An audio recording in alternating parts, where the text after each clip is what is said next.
and Anthony on satellite radio. Show's hosts Anthony and Greg Opie. On the virtual team. And Anthony apologizing for yet another raunchy comment, profanity-laced rap. Is this the last straw for the raunchy radio duo? I have a raging heart on. Let me tell you something about this radio show you listen to. We are really good. Yeah, man, we hang out, we gonna be all wet. Yeah, man. We know when we suck. We know when we're great. But we do like when you say how great we are. Holy shit! Oh, my good golly! Hey, look, we're broadcasting again. But enough of this palaver. Let's get the show on the road.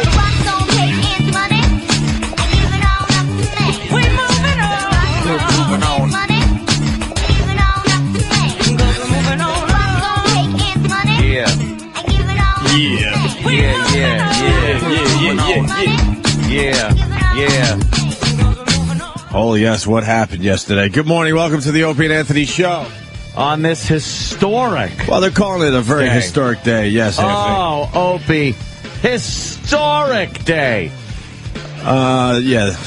Yeah. It's amazing. I'm still a little tired from watching the coverage. The healthcare coverage. Man, that C-SPAN knows how to throw a party, huh? Oh, my God. Woo! Don't they ever. Wow. I was switching back and forth between, like, Fox News and CNN, and I thought two different things were happening. You know, I'm glad you at least bring that up, because I was doing the MSNBC Fox. Ah, were you? Yeah. Unbelievable. It was one channel is rah rah rah. Holy crap! It's about time. This is the greatest thing to happen. America since blah blah blah blah sliced blah. bread, I'd say. And then you go to Fox and they're like, "Fuck everybody, fuck them." This is the end of America as we know it. Yeah. This is the end. I was wondering, and then they're just like, you know, MSNBC, they're just happy as pigs in shit. They're having a great time over there. The media can't even work together. No. It's unbelievable. Not at all. Because I was confused. I was watching MSNBC. I'm like, okay, I guess this is a good thing. And then I move over to Fox and it was oh my God. Bill O'Reilly. Just picturing refugees walking across the border to Mexico to live a better life. That's what we're doing. Americans are just grabbing their possessions like the Great Depression, like the Grapes of Wrath, the Dust Bowl. The Dust Bowl. And we're just leaving an impoverished, horrid nation. And then MSNBC, you turn that on, and people are just throwing gold bars to each other and free health care, and it's wonderful. I have no idea. I'm not even going to front. I have no effing idea. I try to keep up with the coverage. I tried. You don't have to. I tried. Just know this. Take your wallet and just throw it out the window. Open it up.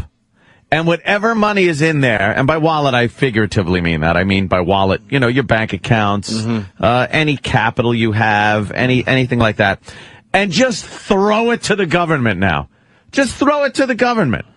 Because the 300 or so odd million people in the country aren't as important as 30 million people without, health care. And now everyone will have it, or why, my goodness, you're going to have to pay a fine. Isn't that amazing? Does everyone know that, by the way? I did pick up on that. If you don't get health care. Yeah, now you have to. It's a mandatory thing now. If you're a working Joe and you don't have health care, the IRS goes after you. The IRS controls it. They control it, of course, because they're the lapdog. They're going to hire 17,000 more people to work for the IRS. See, I did do some homework. To collect the money. To collect the money from people who go, what? I don't have health care. I don't want it. With penalties and fees if you don't have health care. I wonder how many of the 30 million people that they keep talking about that do not have health care in this country just don't want it. Now, there are probably many different reasons why you wouldn't. There are probably those anti-government people that are like, I don't care about anything. I don't want health care. I don't want this. I just want to live my life like I want to live my life. As a free American with choices to do whatever I want. Right. No. Now, you're going to have to fess up. Unless, of course, you're one of the poor people in the country that can't afford it, then of course you'll be exempt, which is just another entitlement program for people that have 20 kids and don't make any money because they're on the government till already. We'll just be paying more money to them. I think if you're part of the middle class, you should just quit your jobs today. Because it seems to be easier to just kind of live off the government. Easier to be broke and live off the government till, and you know, you're not going to work yourself up to a status where you have a really nice house or car, or could take those nice vacations that you work for in this country. That, to me, is part of the American dream. The other part, of course, is taking care of your family, giving your family things that perhaps you didn't have, or that perhaps other people don't have. But that's the thing that makes you special, that you worked hard and you got these things. And that was what America was about. Well, now everyone, for some reason, under this Obama administration, seems to be entitled to get everything that everyone else had to work for. It's just that way now, and it's on the backs of people that have made things. You brought up a great point before we went on the air about maybe a marathon or a race or something. Well, the pursuit. The pursuit of happiness. Because they keep using the pursuit. Pursuit of happiness. And I've run a lot of road races, and if you're not one of the front runners, you're pursuing the front runners. You're in a road pursuing race. the front runners. And you're trying to catch up to them, and in a lot of cases, maybe that certain race you're not gonna catch the front runners. But guess what? The next time you run a road race, you might train a little harder, and you might get a little closer to the front runners. Well, now, but in this case, again, under the Obama-Pelosi road race, see, the people that are doing really well, those Kenyans that always cross the finish line first. Now they got to wear a fat suit. Now they have to wear like a fat suit to slow them. Fat suit. They got to wear the bomb suit from the Hurt Locker. There you go. They got to put on the bomb suit from the Hurt Locker and run it. And the people that are way behind, the Kenyan that now has to wear the bomb suit, he's got to pay. So the people at the back of the race can jump on motorcycles. And they can now use motorcycles to run the race. To catch up. Because everyone should be able to pursue that finish line on equal footing. We have taken away people's ability to really strive to be successful, because that is something that that people will work for, is a goal that other people can't achieve. Right. That other people might not ever achieve. Right. But because you have a mixture of talent, stick-to-itiveness, hard work ethic, and that luck factor, you have achieved that goal, that pursuit of happiness. Not a guarantee, a pursuit. Now, everyone has to be on equal footing under this administration. No one should be any better off than anyone else, depending on how hard you work to get better off. So they will tax the living fuck out of everyone and everything, every business that is doing well, in order to bring up the people that aren't doing as well. This isn't just about healthcare, because I've been asked, last night I was Twittering, and I was asked a lot of things. I was asked, Anthony, how can you possibly be against giving medical treatment to people that can't afford it? Well, let's start there. I mean, do you agree the country needs health care? I think some kind of universal health care. I think it'd be fantastic for everyone in this country to be to get health care and quality health care. I think it'd be a great thing. Okay, I'm with you there. It's not the unfortunate thing is the way this country's system is based, it doesn't include that. Sorry, doesn't include it. Hey, can I get that car with a Sirius XM satellite radio? I'm sorry, that's an extra. It doesn't come standard. Well, I want it standard. No, sorry, doesn't come with that. See, our country doesn't come with that. Right. If you want good quality health care, you have to pay to get it. Whether that's through, just footing the bill to a doctor, which is crazy, it's a lot of money, or paying a fuckload of premium money to insurance companies. These are called the Cadillac of policies. Right.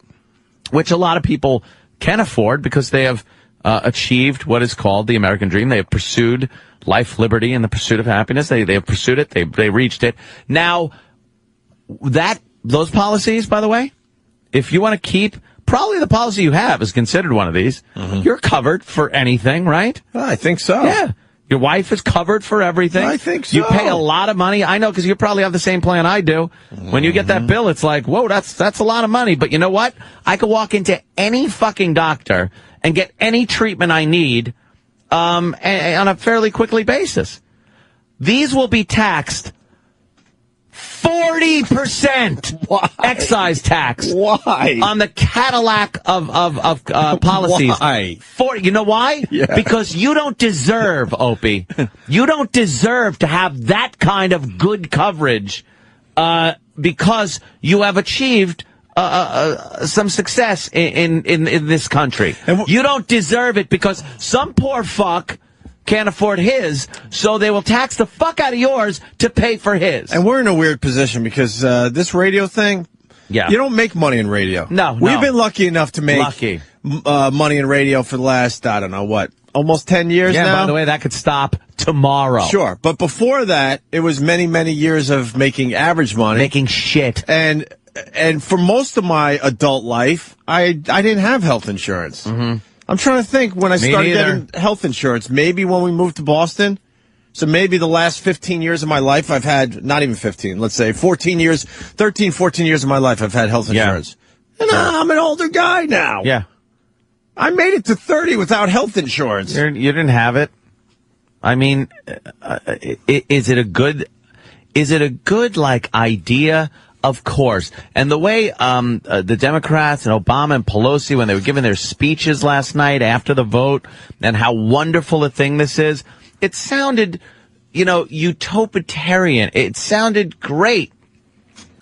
But someone's going to have to pay for it. But if you actually read... And it's not just like... The Communist Manifesto, by the way. Oh, shit. If you actually read it... Did you do some of that heavy reading over the weekend? Again, it sounds great. It sounds like, wow, we're all going to share in this wealth that the country as a whole unit brings in, and then it's distributed evenly by the government, and we all get everything. Mm-hmm. And it sounds so amazing.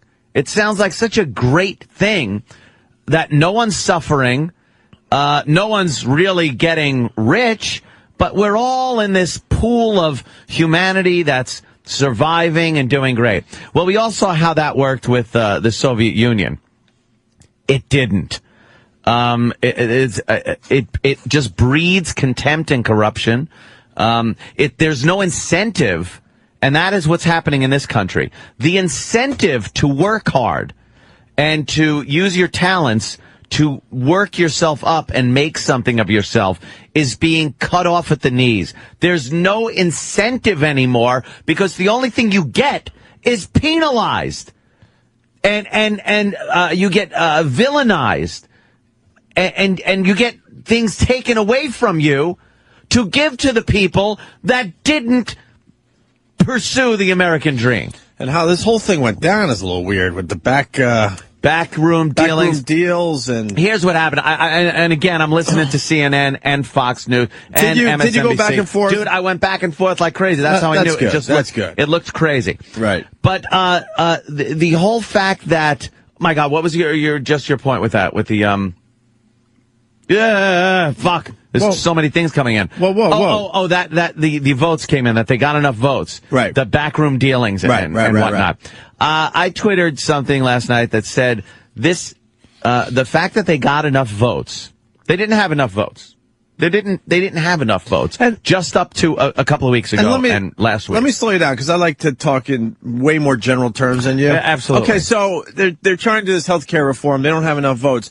Usually that means, okay, it's not quite right and we need to work on this. It's not ready. Yeah. Let's not push this through. Let's spend more time on this. People are upset with it.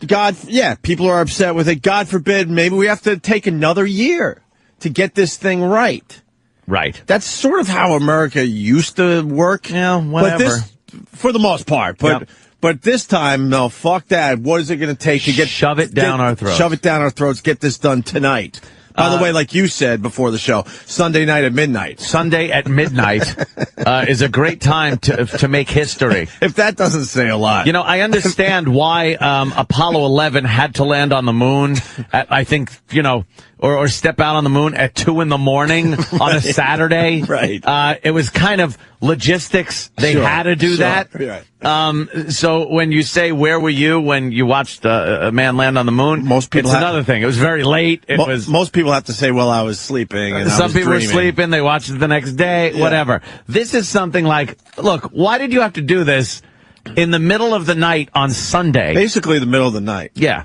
And this, to me, reeks of the Democrats not wanting to be held accountable when this bites them in the ass in November. But we'll get to that. But what does that matter? Because I was thinking about that too. Because this whole healthcare reform thing going through it's a motherfucker, and it's gonna hurt the Republicans when they go back into office in November. How is that? Well, because all this will be in place, right? Well, they'll have jobs, and the Democrats that voted this in won't. And, you know, then they'll fuck things up. But they're going to have to work with this now, is what I'm saying, right? Yeah, they're gonna have to work with it, but we'll see. We'll see how far it gets. Mm-hmm. By that time. The backroom dealing. I wrote last night, I Twittered, yes, they didn't have enough votes. And then all of a sudden they have enough votes. This wasn't done because the people, and if you listen to Pelosi and Obama speaking last night, it's almost like the people have spoken. They wanted this. The people had nothing to do with the Democrats getting enough votes.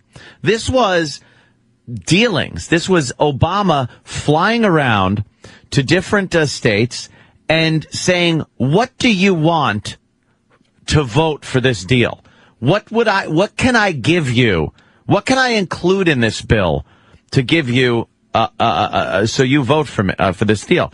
And they would say, well, how about you take federal money, taxpayer money, and give it to my state for my pet project here, this thing that I'm doing to take care of these businesses so I get fucking reelected and stuff. And then Obama goes, all right. And they go, well, you got my vote. That helps the people. That is in the best interest of the people. I say no. In fairness, the government has been doing that since we started this damn nation of ours. But it seems like they pushed it a little huge, a little further than usual, and for something that's pretty substantial. You could say that, but it's like leave a penny, take a penny when you go in there, right? And saying, well, that's been going on for years. You've seen that, right? How about leave a million, take a million? It's different in that way, and it makes sense to say it's different in that way.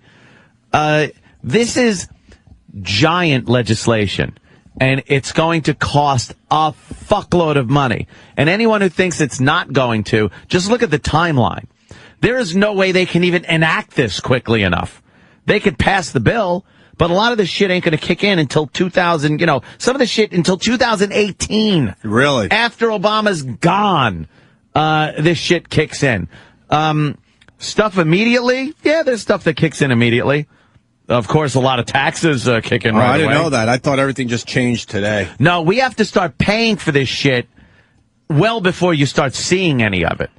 And by we, a lot of it, I mean me and you. The middle class, yeah, they're going to have to pay too. And for anyone that thinks everyone isn't going to have to foot the bill for this, they are taxing the fuck out of drug companies. And what do you think? Drug companies are going to go, which already are just paying a shitload of money to the government in taxes, and that's why it's costing a lot of money to buy prescription drugs. You think they're just going to go, well, I guess we got to eat this? No, they pass it on. And there's no way that the government is regulating prescription drug companies right now. I don't think they're in that business. Maybe next month. Maybe that's Obama's next project. But they're going to tax, like I said, how about a 40% tax on your insurance policies that are good insurance policies?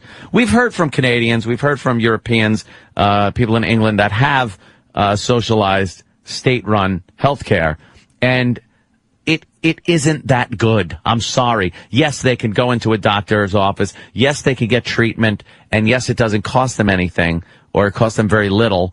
But are they really getting the best treatment? Is that why the head muckety-muck up there in Canada decided to come down to Florida to have his heart surgery done? Is that why? Because there's such great healthcare up there that he decided to come down to the United States? Is that why Ted Kennedy, when his brain was turning to mush, decided to go to Canada and get healthcare up there? No, he went to the best fucking doctors and got the best healthcare. And is that going to be available to the average Joe? Nope, it's not. Is it going to be available to Congress? Fuck yeah. They're exempt from this bullshit healthcare plan. Well, exempt. And we're all going to have healthcare now. So there's a lot of people skating out there going, look, I can't afford healthcare. So don't matter. I'm going to roll the fucking dice. And if you don't have your healthcare, then the IRS comes knocking on your door and they make you get healthcare. And now you're paying, penalties and fees for not having healthcare. Anywhere from, about $350. I'm not sure the exact amounts. About $350 for your first offense at no healthcare. And then it goes up to 600 and change. And then 100,000. And then, 100,000. No, the IRS. And if you're, in the upper echelon, which we consider, we are considered in the upper echelon of earners in this country. We are the ones, that, the country's resting on our backs, by the way. We pay more of the tax money than the collective of this country combined. We pay more. If we don't supply health insurance to any employees that we have or ourselves, have to pay a percentage of our income for our small business. What? Yeah. What? Take the money you make, right, and take about 1.5% of it. What? And that will be your penalty. What? Yeah. That's a lot of fucking money. That's ridiculous. Another thing is, the cost. This is funny. The cost, they say it cuts the deficit by 100. Hold on. Hoo-hoo Howie in Vermont is ranting all over instant feedback. Is he? Anthony, stop whining. God forbid. Hold on. Before you even finish that, fuck everyone with the stop whining already. I'm fucking talking. I'm having a discussion, an impassioned discussion, because I'm getting a fist up my asshole. You'd whine too if you got a giant cock in your ass, you faggot fuck. So anybody, and by the way, anyone that writes stop whining is blocked on my Twitter. Blocked. I've been blocking by the numbers last night. That means, with stop whining, because you know what? That means it's not no a good way to start. Anymore. I could give a fuck. It's a great way to fucking start a conversation. Stop whining. Yeah, that's good. So finish up what this douche has to say. Well, I think this guy needs to do some reading, because there's some major problems in here. He has no clue. Pick up your fucking newspaper today. It's going to affect you just as bad as it affects Anthony. Don't just look at Pelosi and Obama's speech. Pelosi, that cackling lunatic. Yeah, she sounds like Sandy Kane when she laughs. Yeah, we'll get some jokes in, and we'll talk about Pelosi in a little bit. Before I read the rest of Hoo-Hoo Howie, though, because I was confused just like you. I'm going to MSNBC, and they're throwing a party like it's fucking New Year's Eve. I was expecting Dick Clark to come out and do some wacky thing, great. or Ryan Seacrest. And then you go to Fox, and it was just like everyone's wearing black, the music is somber, and blah, blah. So I'm like, what the fuck? What is the real thing going on here? And I go, you know what? I got a fucking Twitter. So I go, I did a simple thing. All right, time to get what you guys are thinking about this. Healthcare yes or healthcare no? Yep. And I watched it for about 2 hours, and it was easily 80% healthcare no. Yeah. From the people that follow me on Twitter. Yeah. 80-20 about, and that was just doing the percentages in my head really quickly. Honestly, it could have been worse than 80-20. Dude, 85% of this country has healthcare. So then they don't want to upset the fucking turnip cart for the 15% that does not have health care. Right. Now, do we need reform on healthcare? Of course we do. Do we need to hold the insurance companies accountable at some level? Of course we do. Do we need to completely turn the whole fucking industry on its head and have the government grab control of it? No! And that's where hell no! And that's where we completely agree. And then now we get to how he's. No, stop whining. That's a great opener, by the way, for a comment. Go ahead. He goes, stop whining. God forbid we should have health care as a basic human right instead of a privilege in the United States of America. And he has to put United States of America in caps.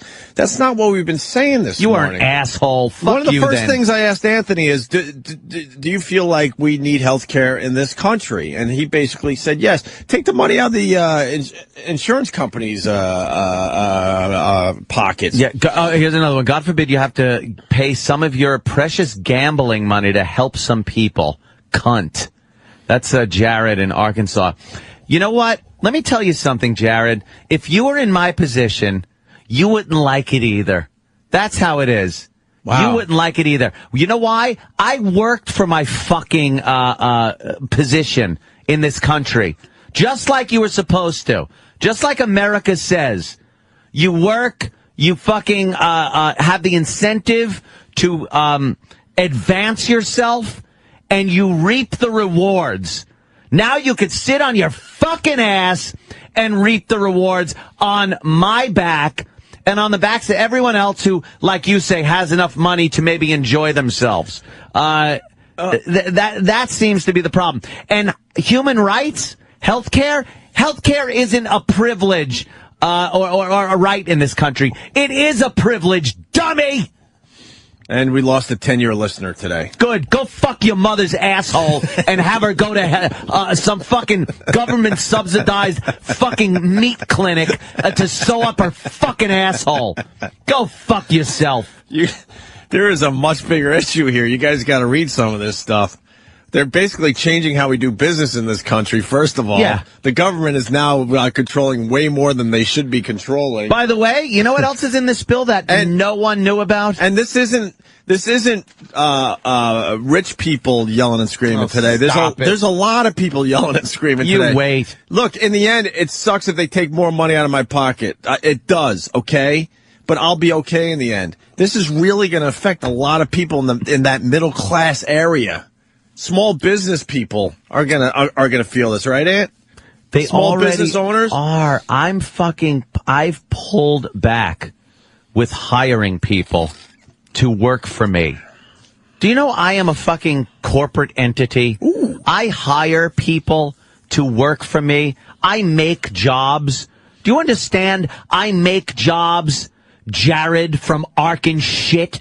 Do you understand? I fucking supply money to people that they come to my business and they perform services and get paid.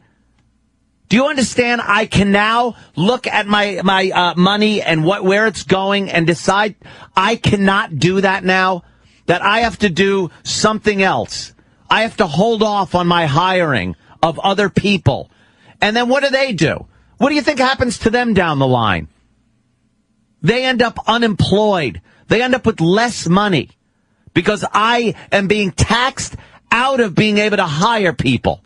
That's the real fucking situation. Not me crying over gambling money, you fucking cunt. Fuck you. Let's go to the phones, Ann. Disgusted with people that don't get this. They don't understand it. They haven't done the research that I have. Your knee-jerk response to me is to tell me to fuck off, to tell me that I can't spend my gambling money, to tell me that it's everyone's right to have health insurance on my back. Fuck you. It is not. I pay taxes. I pay more fucking taxes than you can imagine that I pay. And what do they want? More out of me. They want more. Well, it's good to know we get 1% if we put our money in the bank, though. Yeah, that's it. Yeah. Oh, and God forbid you put money in the stock market, Opie, to try to make a few extra bucks. I because saw that. Besides the capital gains increase, I saw that. They are now going to tax the shit out of the money you make in the market to help pay for this fucking plan. Which means, why fucking take the risk of putting money in the market which means not investing in companies, well, which means they could, where are they getting their money? Enough. We're commie in fucking 10 to 15 years. We're commie. Well, Charlie Dick writes, I worked for 36 years as a high school math teacher with my best by year topping out at approximately $50K. Fuck you, Anthony. Yeah, well, what? What do you want from me? $50K? That's too much, by the way. You make too much. Wow, really? You're not exempt unless you're making $28,000 a year. So a guy you're not exempt. So what happens to a guy? This is what I really want to get into. $50K a year? You got to pay for insurance, my friend. You're paying. No, in a way, it's like fuck me, whatever. I mean, it sucks, but I really want to know what this does to the guy making like $50,000 a year. That's what I want to understand today, Anthony. He's got to pay for insurance, or else he'll be fined. And that could hurt him. Yeah. He has to be insured. Mm-hmm. He has to be insured, probably under this nice government plan. So you'll be able to buy into the government, because the government is now the United States of America Insurance Company. Right. So you'll be able to, buy into that cheap plan. Right. Which would be great. I'm sure it'll cover all kinds of things. Pre-existing conditions, that sounds like a good thing to me. I don't mind that. Why not? I always thought that was a crock of shit, though. But that's when you really need health insurance. But they go, well, sorry, you got something. You got something. we don't want to take care of you. But the whole thing is, it's almost like it's insurance. Right. Now you have an insurance company. Right. It's really no different than car insurance or home insurance, homeowners insurance, things like that. I don't like it, but it's the way it is. If you smash your fucking car up and you don't have insurance, and then you go to the insurance company and go, look, my car's totaled. Could I pay you my first month's premium and you fix my fucking car? No. You didn't have insurance before you crashed your car. If you don't have fire insurance and your house burns down and you go to the insurance company, I'd like to buy some fire insurance. All right. We'll send an assessor to your house and see oh, no, see, it's burnt down. But you're supposed to pay. Could you do that? So as soon as you come out of the womb, you should get health insurance. You should get health insurance. That seems to be the way before it is. the doctor checks you for the first time. Because if you're put that little fucking print on something. Exactly. Put that fingerprint on some kind of contract. And you have a problem. We're talking, people need insurance before they have a pre-existing condition. If they don't, we're taking what is called luck out of the equation of being an American. We're taking chance out of the equation. That has always been part of what this country is chance. It's the roll of the dice. It's that immigrant that came over with the dollar in his pocket fucking bullshit that we always heard about. That dollar with the President Washington's picture on it wasn't a free ticket. It wasn't a guarantee that I will now be successful. It was an opportunity. Pursuit of happiness. Happiness is running.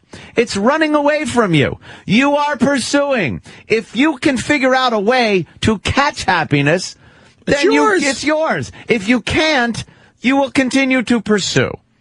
It is not a right that is written into our Constitution. The basic human rights are you have the right to be a human and not be chastised for it, not be villainized for being a human being in this country, depending on your race, creed, blah, blah, blah, blah, blah, blah. But you don't have a right to health care. You don't have a right to a lot of things. Why did this have to be pushed through so quickly and in the middle of the night? It started looking very bad for the Democrats that they could not agree on this. Then back to the drawing board. No, because they needed it passed. It kept looking worse and worse if it didn't get passed than if it did. The problem is, doesn't that say a lot? Yes. It does. There's problems in this. And now the Fix-It plan, they passed the Fix-It plan minutes after they passed the plan itself. What is that? Because, they're trying to get more people on board, especially Republicans, to fix the problems with it. See, there's problems with it. They know, they acknowledge there's problems. So now there's going to be these debates that go on for the next week. before this bill goes to the Senate, and they're going to debate it, which means nothing, by the way. It's going to be the same fucking majority vote, and that's how it's going to get passed. By the way, every Republican voted against this, and they had 30-some-odd Democrats vote against it. That says something right there. Those Democrats are the ones that want to keep their jobs. Come November 2nd, 2010. Why couldn't they get one Republican, though? See, that's where I have issues, where they can't even fucking work together no matter who's in there. Not one fucking Republican goes, you know what, all right, this is the thing to do. Because it's an Obama-Pelosi forced down the throat, backdoored, not giving people enough time to even see what's in this fucking bill. So why would you vote yes on it? Right. I mean, there's so much shit in there. There's so many favors that were done to get this thing passed. I gotta tell you, I'm watching Twitter, instant feedback, and phones very closely right now, and it's 80-20 about with my quick math skills. 80 people saying hell no. Let's say let's take a few phone calls here. Jimmy James in New Hampshire. Jimmy James. Black rape. Morning, boys. Hey, what's up, brother? You know who was really disgusted this morning, or that I know? All the Latvian immigrants that work in the shop for me. Because socialist healthcare worked so well for them the first time they saw it. That they ended up here. Boo. Yeah, it's it is very so. And I did Twitter also last night. I'm really curious. This has been Obama's just taking up all of his time for over a year, year and a half almost. What's next? Immigration. What's the next reform. thing? Oh, is it immigration? Everything's got to be fixed, I guess. He's doing some kind of immigration thing, and that's going to really help out, I guess, with the illegal immigrants and everything. Good. I can't wait. Let's say hi to Jay in California. Jay. Hey, what's up, guys? Hey, man. What's up? I just wanted to know, Anthony, are you upper class or lower class? I guess I'm considered upper, but I could be lower very quickly. Very quickly. This, like I said, no guarantees. Where's my guarantee that I'll get to hold on to what I have? Where's that fucking guarantee? Can I have a guarantee that says that since I've worked myself up to where I am in this country and have been able to use the opportunities in this country to achieve what I wanted to in life, can I now get my guarantee that says I stay here? That I stay where I am and don't end up, sleeping in my car again, which I did at some point in my life. Is there a fucking guarantee for me? Well, guaranteed for what? Another 6 months? Yeah. Thank you. There's we got no another guarantee. 6 months. That's our guarantee. Past 6 months, we have no effing idea what's going to happen with our career. But I have to pay for someone else's guarantee that they're guaranteed this money to help them, to bring them up. All right, Ant. Give me a fuck break. I got it. I'm going to pay for 17,000 new jobs. That's what you're paying for. I really want some of these idiots to understand what Ant's saying today, because they'll never understand. I'm hearing him loud and clear today, and then you get someone like Ted who writes, "Aw, poor millionaires have to pay more in taxes." That's what it is. Enough of the goddamn forced down the throat Fox News fucking catchphrases. Go blow your father. Suck the cum out of your father's balls. You fucking asshole, not listening, cunt. Is this our crying show? Yeah. Wah. Here we are. Now I'll whine. Wah. Now I'm whining. It's a difference. Wah. This is not. Wah. This really isn't about millionaires bitching that they have to pay more in taxes. This is so much bigger than that. I can't wait until these idiots realize this has nothing to do with just millionaires or people that are making $250,000, couples, by the way, making $250,000 a year or more, and singles making $200,000 a year and more. Has nothing to do with that. Plus the fact that the government now controls a hell of a lot more than it did a few days ago. Do you understand? Which is not good for any country. Fuck the money. Take the money and take it out of the equation. Do you understand the government now controls health care in this country? Do you understand that the government is now the insurance company of America? That they now run that? And by the way, in this bill also, they run the student loan program. What is that about? Did you know this? No. That the student loan program now is run by the United States government student loan program. No more private banks, no more getting a loan, which, again, needed reform. I mean, you're getting people that are in debt the second they get out of college, in big debt. But there's no real change going on there, aside from the fact that instead of owing the banks money, the government's not just going to give you money to go to school. Mm-hmm. You will now owe the government money. And instead of the banks coming after you and saying, hey, you're reneging on your loan here, what are you going to do? And saying, well, I can't pay it. I'll work this out. I'll file bankruptcy. Some people do that. Now you have, again, the Internal Revenue Service coming after you for your student loan going, no, there's no bankrupt. No, you pay this. You fucking pay us. Or how about you go to jail? The government is taking over too many businesses that should be privately run. And this motherfucking juggernaut does not seem to be stopping. Tim from Buffalo writes, please, Hope, commercial break, please. We did at least 40 minutes of this. We cannot take any more. He has had his monologue. Please, next topic, please. Shut the fuck up again. Do you understand this is the biggest story today and for weeks? And in history, it's a giant story. So what do you think it deserves 40 minutes? Not even 40 minutes? Is that what you think? And then you go back to what? You know what happens tonight? Dancing with the Stars is on. Good distraction. Why don't you watch that distraction, you fucking brainwashed pussy asshole know-nothing? Go watch Dancing with the Stars. Go drool in front of your fucking TV watching your lame-ass fucking dance show. Go look at the Tiger Woods interview and wonder if that one tooth in his mouth is fake or not. Right. As the government pounds on your door, asking for your fucking money. You fucking asshole. Watch your Monday night prime time shows. Watch them all. Discuss Idol with your friends. Because that's important. Discuss how bad Lost is this year. Let's do a fucking 40-minute break on Lost or how lame Dancing with the Stars, and I hope there's an ending. Well, we'll do that. We'll do that instead of history, American history in the making. Yeah, let's do that. What an idiot. What a fucking idiot. You make yourself out to look stupid.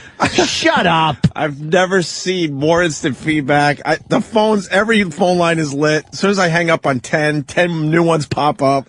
My Twitter never has this much action in the morning. I'm sorry. We'll move on. Jesus Christ. Bill in Jersey, Anthony, keep repeating Fox News catchphrays, you entitled little Long Island crybaby. That's what I'm doing. Yeah. Fucking that's cry, whittle. He spells widow, I guess, instead of little, but he's really rubbing it in. Widow. Wittle, Anthony. Yeah. Fucking good. Cry widow Anthony. That's what. I'd like to hear that guy tell me one thing about this plan. Give me one fact about this plan. And you know what? You can't. Because you're too busy watching fucking homos on the dance floor on Monday night dancing with fucking celebrities. That's what you're doing. You're a brainwashed, fucking hypnotized dummy that is sitting there watching these dumb shows and have no fucking clue that history is being made around you and eventually is going to bite you in the ass. Anthony, Go ahead. Be fucking hypnotized. Anthony, Phil in New Jersey writes, every fucking morning Ant has to play this whining bag of shit about his pocket money going towards something he can't control. Keep crying, faggot. Sell the fucking Mustang and suck it up. Sell the Mustang and suck it up. You know something? If I had a guarantee that I was going to have this job, and keep my lifestyle going that I've worked for, my life in this country and made something of myself, I would shut up. I would just go, yeah, whatever. But you know what? I don't have a guarantee. That's why I'm talking. I don't have a fucking guarantee. It's guaranteed, though, that I'm going to have to pay more tax. If you only fucking knew what I fucking dole out to your sorry cunt ass every 3 months, if you only knew. We got a big one and coming now, up. more. Yeah, April. We got a big one coming up. Well, you sit there and decide how much crystal meth you're buying with your refund, you fucking cunt. I have to write out a check, giant checks, to the government with no representation, no fucking people that are held accountable for where that money's going. But you sit there and hope for your refund so you could fucking buy your whore a drink at the bar and fucking buy your crystal meth. Go fuck your whole family. Sick of these douchebags. We got our tax envelopes coming soon, Anthony. Yeah. And it's like that scene in Caddyshack. We break out the old Billy Baroo. Billy, please, Billy. I hope this check clears. You give a giant percentage of your money to the government, and let me know how you feel. Let me know if 40 minutes is enough for you after you're paying a giant percent, where the government is getting more for my work than I am. How about that? The government is taking more money than I am while I'm fucking doing a job and performing a service and paying employees. Yet I'm supposed to pay the government more money than I make. How did that happen? When did that fucking become acceptable? And now it's going to be even more. So shut up. Shut up. Yeah, anyone who works is in the same boat. Well, why are you so happy about it then? Why am I fucking being an asshole? Why am I the one being fucking, I'm whining? Everyone should be whining about this. Kevin from Connecticut, how come you don't complain about how much you pay in taxes, Opie? I do, but I don't want this to be confused with we make a lot of money and that's why we're bitching. I come from a big family and I like to see how this type of thing affects them as well. That's sort of the angle I take on some of these things. And I know that's where it really, really is going to hurt. Yeah. And look for, great health care. And look for the next step towards social programs. That's all. You think people don't stop unless you stop them. Anthony, they don't stop. This is a social program which it will just get Obama and Pelosi to jump into another one. They want to build this, what they think is a utopian society, but it's nothing but socialism that doesn't work. And it's not supposed to work in America. Anthony from Queens writes, poor little rich boy has to pay more taxes. Boo-hoo. Ruin another iPhone, you faggot. Yeah, there we go.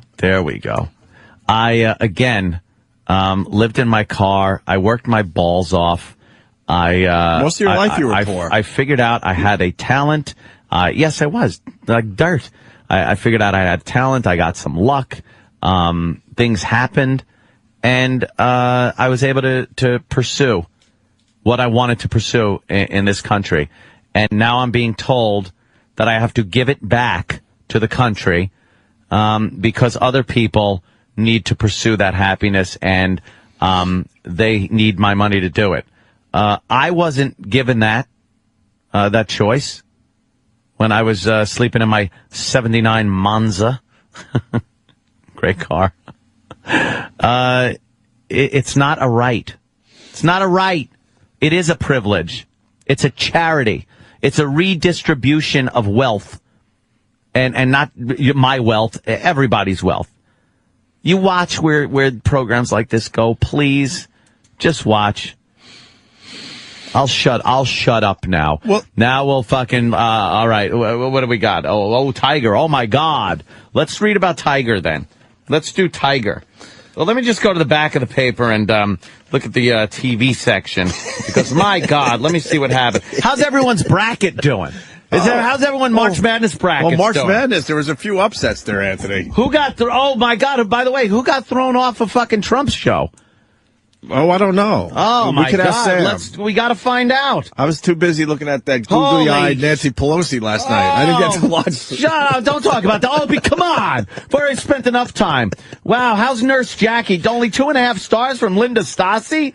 Oh, my goodness. Nurse Jackie's a terrific show, That's terrible. Chef Gordon Ramsay had to drop out nearly 2/3 of the way through the L.A. Marathon, cursing all the way. Let's talk about that next. Well, he had a leg cramp, man. Kelsey's own Real Housewife, Kelsey Grammer, and his wife Camille will tell you about it. Well, Camille's going to be a Real Housewife. I'm up on this pop culture stuff. Fuck you. What's on the front page? Historic and Obama's big victory to your health. Historic overhaul passes Congress. Savoring last night's narrow House vote. Go ahead.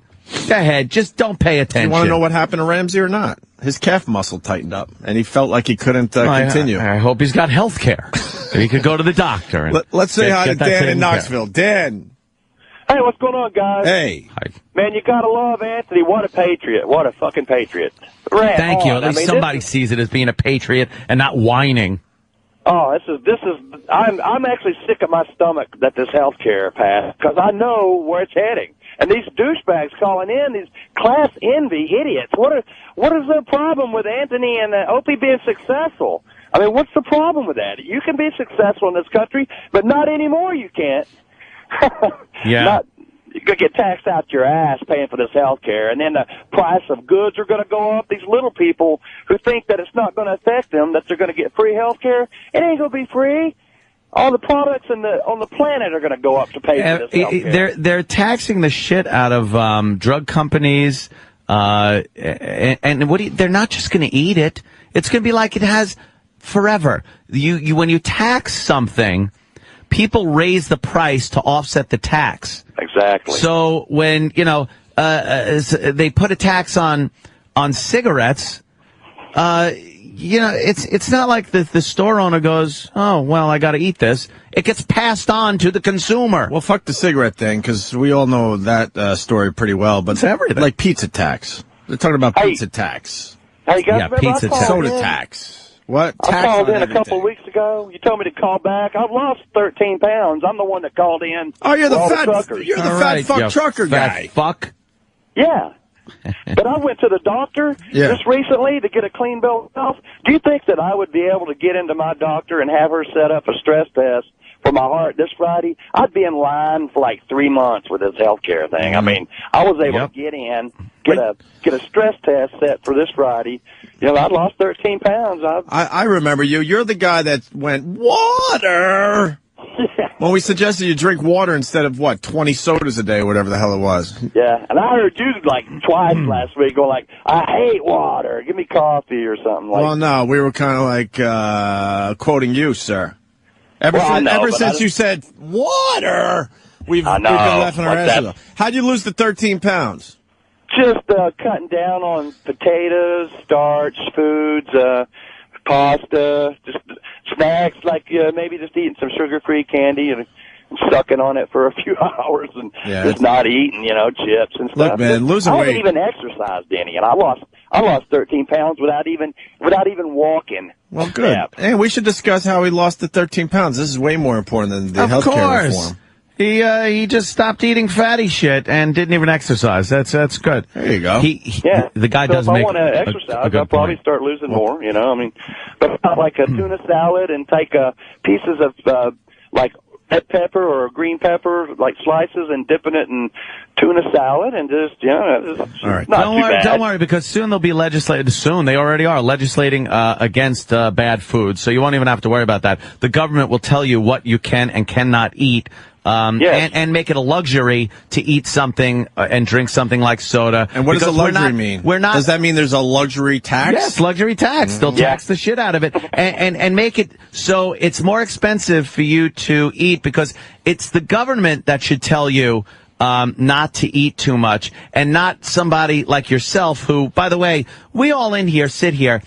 I know Opie, I know me, I know Jimmy. We love shit that, like, I would love to sit here with a precious sized bucket of fucking KFC and shove it down my throat. I love KFC. I love KFC. I'm with you, Dad. Popeyes. But you know what? You get your bucket in this weekend? I know it will fuck me. I would love sitting here puffing cigarettes. I would love doing things. But as a human being, you should realize that it's bad for you. I don't need the government stepping in and taxing the fuck out of everything to tell me that it's bad for me. Well, but they don't give a shit about the individual health. No, it's all about what this is another excuse to get taxes coming in. The fact is, most people will not change their eating ways because they tax something. No, it's just going to cost more money. A small percentage of people, yes.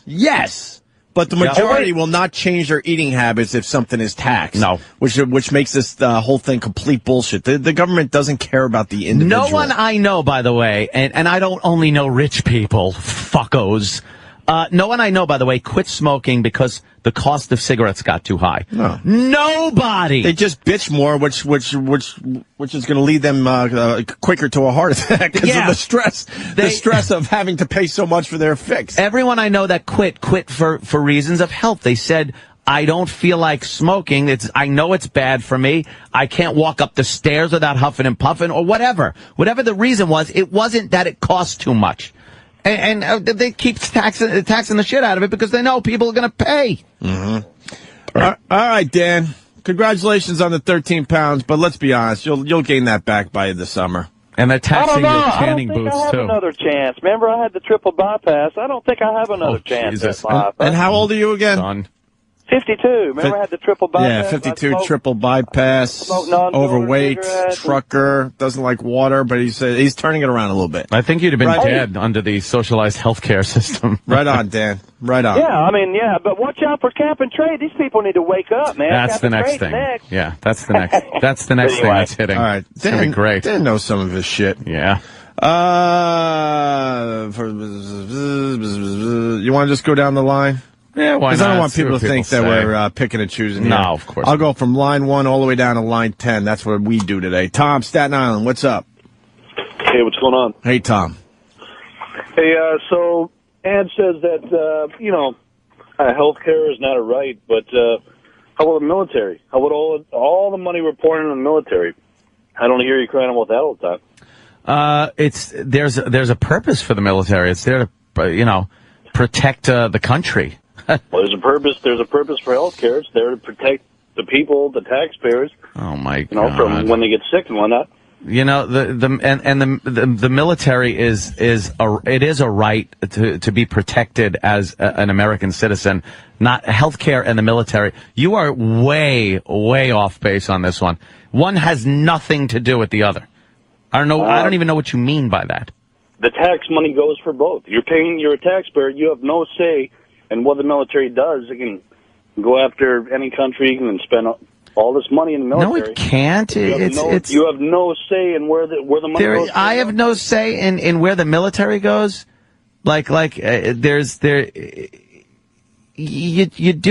Technically you're supposed to have a say through representation, but that's all bullshit. I've already talked about that. But no, the military it's there to protect. What are you talking about? I'm talking about your tax money going for a program that the government runs. So you're saying anything. You're saying the government can then tax me and do anything, and it will be considered a right because the military is. That affects the people. Something that's supposed to protect the public, just like healthcare. How is healthcare protecting the public? It protects you from, disease. I can buy healthcare. I have healthcare. I can buy insurance. 85% of this fucking country has healthcare. Yeah.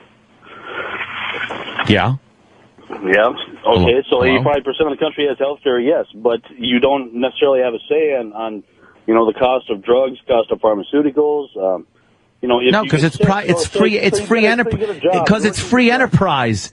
It's free enterprise. Why should we have any say in what a company charges for its goods? If another company wants to come along and charge less, we'll buy from them. What the fuck? Okay, how about this? How about you work at your job day in, day out, 20 years down the road, say you get cancer, and then all of a sudden, okay, you can't do your job anymore. What do you get? You get Cobra. You go on Cobra, and then you get, 9 months on Cobra, and then what? And then what? And then you're supposed to go off and die. Even though you paid for 20 years for that health care, now all of a sudden, well, I'm sorry, you're sick, go on Cobra, and that's it. And then what? So all that 20 that's years why you there's were paying into the Medicare. system? That's why there's Medicare. That's why there's Medicare. Okay, Yeah. well, how about... Already paid into that. I pay into that like a motherfucker. Yeah. All right. Thank you, Tom. We got to give a few more people a chance here. Equating the military with Thank you, sir. healthcare. Let's go to James in Michigan. James. Hey, guys.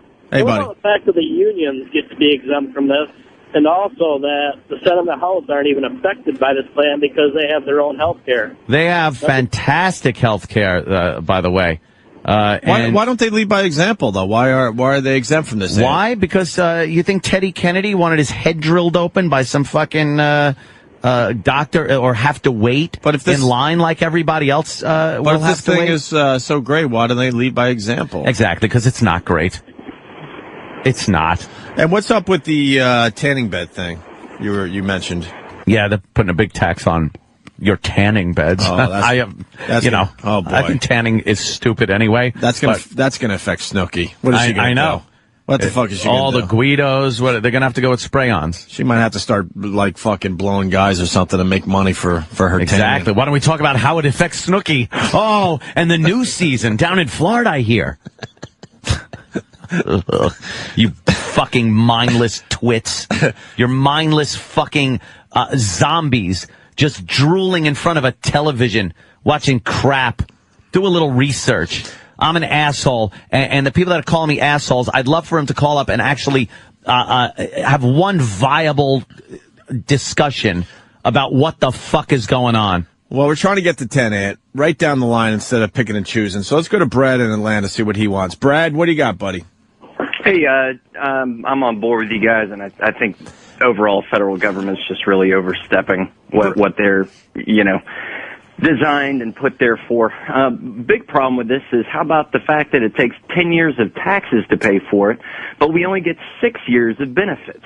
Doesn't everyone see a problem with that? No, they don't. Maybe that'll get fixed in the fix-it part. In the big fix-it that they're going to do, not going to do. It's ridiculous. Come on. People are fucking blind. Let me say hi to Debbie in Syracuse. Debbie. Hi, guys. First off, Debbie. Anthony, I love you. Thank I you, think Debbie. you are so on the money about every commentary, actually. I don't know why, but you're just, I like your view on everything. Ooh. But you're... What about me? I work for an insurance company, so people are all That's fine, going too. to say, oh, you're an ass. You're just going to be all for that anyway. But it's just ruining America. Well, Obama's ruining America. It's just ridiculous. Doctors won't bother researching anymore. Why bother looking for any more cures? Because without the idea of making, decent money, why bother? Why bother working? That's what we have in this country. You're absolutely right. She's making absolute sense here. It's called incentive. You need something. You need an incentive to do something. Live. Most people aren't going to do something for no fucking reason. And what happens to accomplishment? That feeling like, right. Hey, I worked for this, and I have a great job, and this is what it affords me. Why bother? Why not just be a bum? So R&D goes and tries to develop new things, new cures, new treatments for diseases, and the incentive has always been because it's money based. And I don't want, there's no fucking, Jonas Salk, didn't think it was just, for shits and giggles that he was going to come up and cure polio. I'm sure he made a few bucks on it. Right, you have your callers stating, how you're a millionaire and blah blah blah. But the whole world's on money. When are people going to wake up? I only make like about $42,000 a year, okay, and I live in Syracuse, New York, and I have free insurance, and it's not really good. I mean, I work for an insurance company. I don't have the best insurance. You can't afford it, but even I realize that you can't have the government step in. America's just going to go to hell. We used to be a force. It takes away It takes away the incentive and the want and the pride and the need to to excel in this country when all that's going to happen after you do that is you are going to be penalized for it. Does this affect the economy and job growth, Anthony? Yes. In the long term? Yes. Oh, yeah. Yeah. Absolutely. It does. It's, I'd love to see the little offshoots. I can't predict the future. But I would love to see the little offshoots of what happens because of this program and programs like this that Obama's got another, 3 years or so of enacting. All right. Unless, November 2nd, I am going to push for November 2nd, a wonderful Tuesday in November where we all go out to our various polling places and vote out every one of these assholes that are enacting this shit and turning our country into a socialist haven. All right, Absolutely. Debbie, thank you. We're trying to get... Okay, I love you guys. You have a great show. Oh, now you can include me, huh? Hey, Debbie. Opie, I love you too. I'm just fucking around, man. Thanks, Debbie. By the way, can I have my grilled chicken salad for breakfast? Would I love to have fucking donuts? God, how bad would you want a donut right now? You know what I want right now? Why aren't we fat guys in radio like every other fucking radio guy? Bavarian cream donut and a big chocolate shake. I would fucking come in my pants right now if I could have that. But you know what? I know I can't. I don't need Obama telling me that. I don't need the government taxing the fuck out of donuts and chocolate shakes. I just know that it's not a good thing to do for breakfast. How about a Friendly's Fribble? Oh, a Fribble? Remember those Fribbles? Be great. Friendly's has pretty much gone under, right? They have a few stores. If you travel a little bit, you see one here and there, but they used to be everywhere. They're gone. And those Friendly's Fribbles, they're their French fries were terrific too. Let me go to Trucker Dan, Anthony. We're not screening these. I'm going right down the line just to get a general feel of this healthcare thing. Trucker Dan in Texas, what's up, buddy? Love you, boys. Love the show. Thank you, man. Thank you, sir. I wanted to say I'm one of the 15% in America that does not have health care that completely and totally agrees with Anthony. Hey, some people like riding bikes without helmets. And whatever. Motorcycles or regular bikes? Yeah, motorcycles. Well, at this point, I'm a big bike guy. Yeah.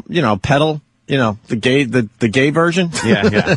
I'm scared shitless of motorcycles because of my dumb accident when I was 12, 13. But I get looks now because I'm not wearing a fucking helmet. Not wearing a helmet. I'm like, go fuck yourself. I've been biking since I was 8 without a helmet. I can handle this. And the problem with no helmets on motorcycles is not the guy on the motorcycle. It's the massive lawsuits that happen if the guy isn't wearing a helmet. Yeah. So the government stepped in and made people wear things like, seatbelts and helmets and stuff. Has it saved lives? Of course it has. Abso-fucking-lutely. I'm the first one that buckles my seatbelt when I get in a vehicle. But it's not because the government told me to. It's because I don't feel like being rattled around the cab of my vehicle if I get in an accident. Mm-hmm. It's called common fucking sense. Well, why don't other people have common sense, Anthony? Some don't. And it's not the government's job to step in and give people common sense is another thing I'm saying here. But some would say if everybody had common sense, then then we wouldn't have to pay for the head injuries and everything else that happens. I guess so. Right? But you'll never get that. I want to say something here that I want you to know that I think that you're actually understating how serious this is for our country right now. Yeah, I know. Believe me, I'm understating.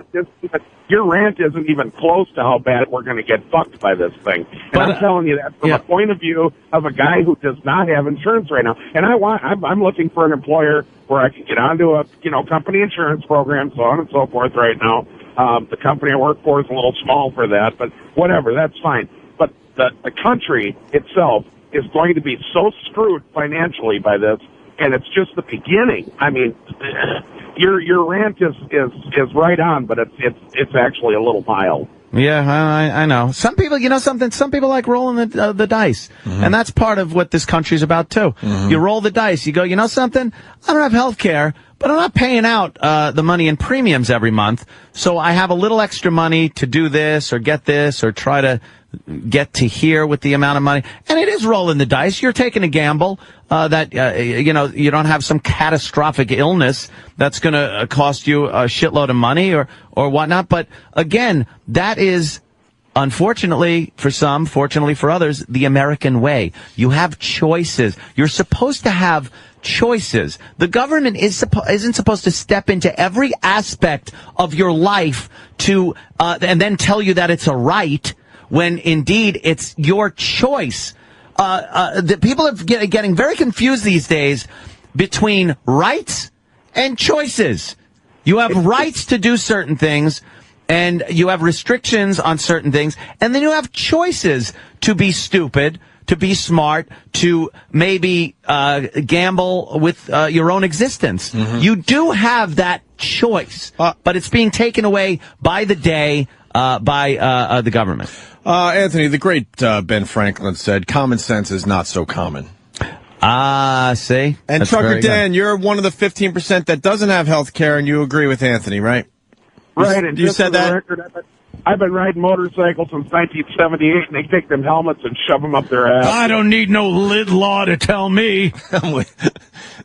I'm with you, man. I like having my hair blowing in the wind. Who wouldn't? On a bike? Nice. Anthony, the tanning bed tax. Joe in Jersey brings up a good point. Yeah. Tax on white people only. Holy shit, I didn't even think about it. Very racist. It is a Very racist tax. It's a racist tax. We're looking at the first shit. racist tax ever. Tax on buckets. Yep. Tax on a bucket. Let's tax those buckets. You know what? You didn't get That your bucket in is this weekend? a white person tax. You are right. A tanning bed tax is a white person tax. Let's get crazy today and eat donuts. Racist. What do you say? I'd love to, but Let's just get crazy. I can't. It's a cheat day. Nah, it's not a cheat day. If you're dieting and exercising, you learn about the cheat day. No, today is my day where I got to get on the treadmill with all kinds of wires attached to me to make sure that I can get into a heavy exercise regimen. I had wires attached to me Friday. Did you? How'd that go? Nice. Yeah, I was. I found out that I was pushing through my swing. Oh, okay. and you put some wires on to see where your swing my was golf going? swing's going. Yeah, wrong. I hear you. I hear you. Little golf tech with my brother. And let me tell you, is Boris going to be pissed? I cheated on B Golf on Twitter. I did a little golf tech. It's another thing that one of the previous callers brought up, the fact that he was able to call up, make an appointment, and get in right away. Now, as you know, Opie, I've wanted to start an exercise regimen, and I have the equipment. Wait, can you hold on a second? Yes. Hold on a minute. Hold on. What did you say? I said, as you know, Opie, I had wanted to start a very rigorous exercise regimen. Did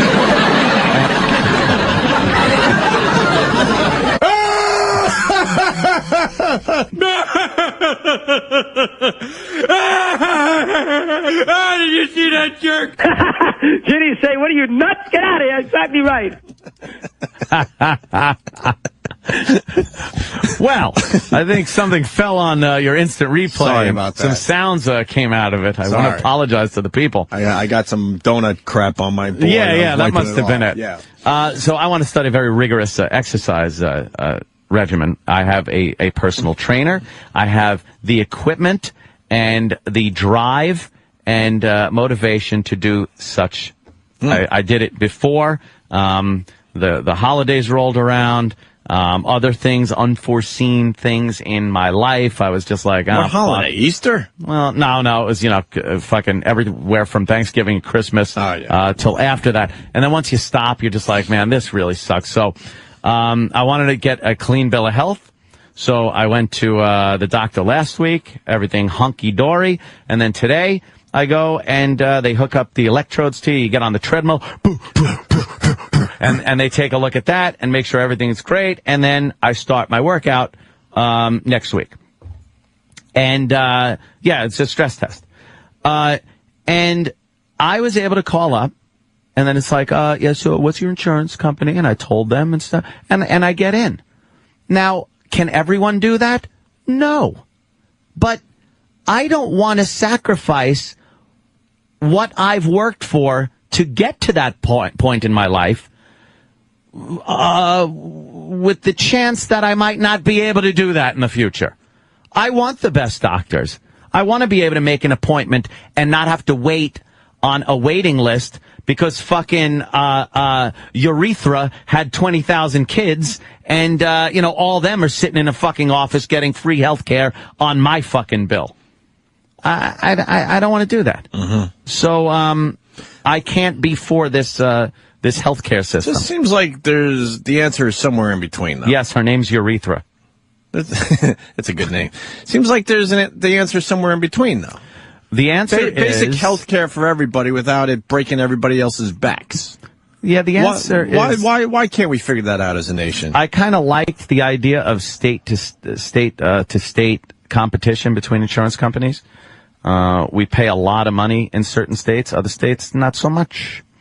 That would open up competition and make people have to drive down their prices if they're competing with somebody. Mm-hmm. I don't want them competing with the government that is going to offer a shitty socialized medical system in this country. Don't want it. Don't want it. But apparently, the people have spoken. Did they? Did they? November 2nd, 2010. The people will speak. I am going to be one of those idiots that are out there actually volunteering to sign up fucking people to vote in November. I am on the bandwagon. Anthony, the great Thomas Jefferson once said. Yes. The great. One of our founding fathers. And if you read a lot of his quotes, they go directly against everyone that pulls shenanigans that go against Thomas Jefferson. How they evoke his name is pathetic. The great Thomas Jefferson once said. Yes. Jesus Christ. Okay, I hope he just wrote one of those things that we can't read or we'll be fired. Why are my biggest laugh stuff I can't say on the radio? Is that fantastic? That's my curse in this fucking job. And it's so true.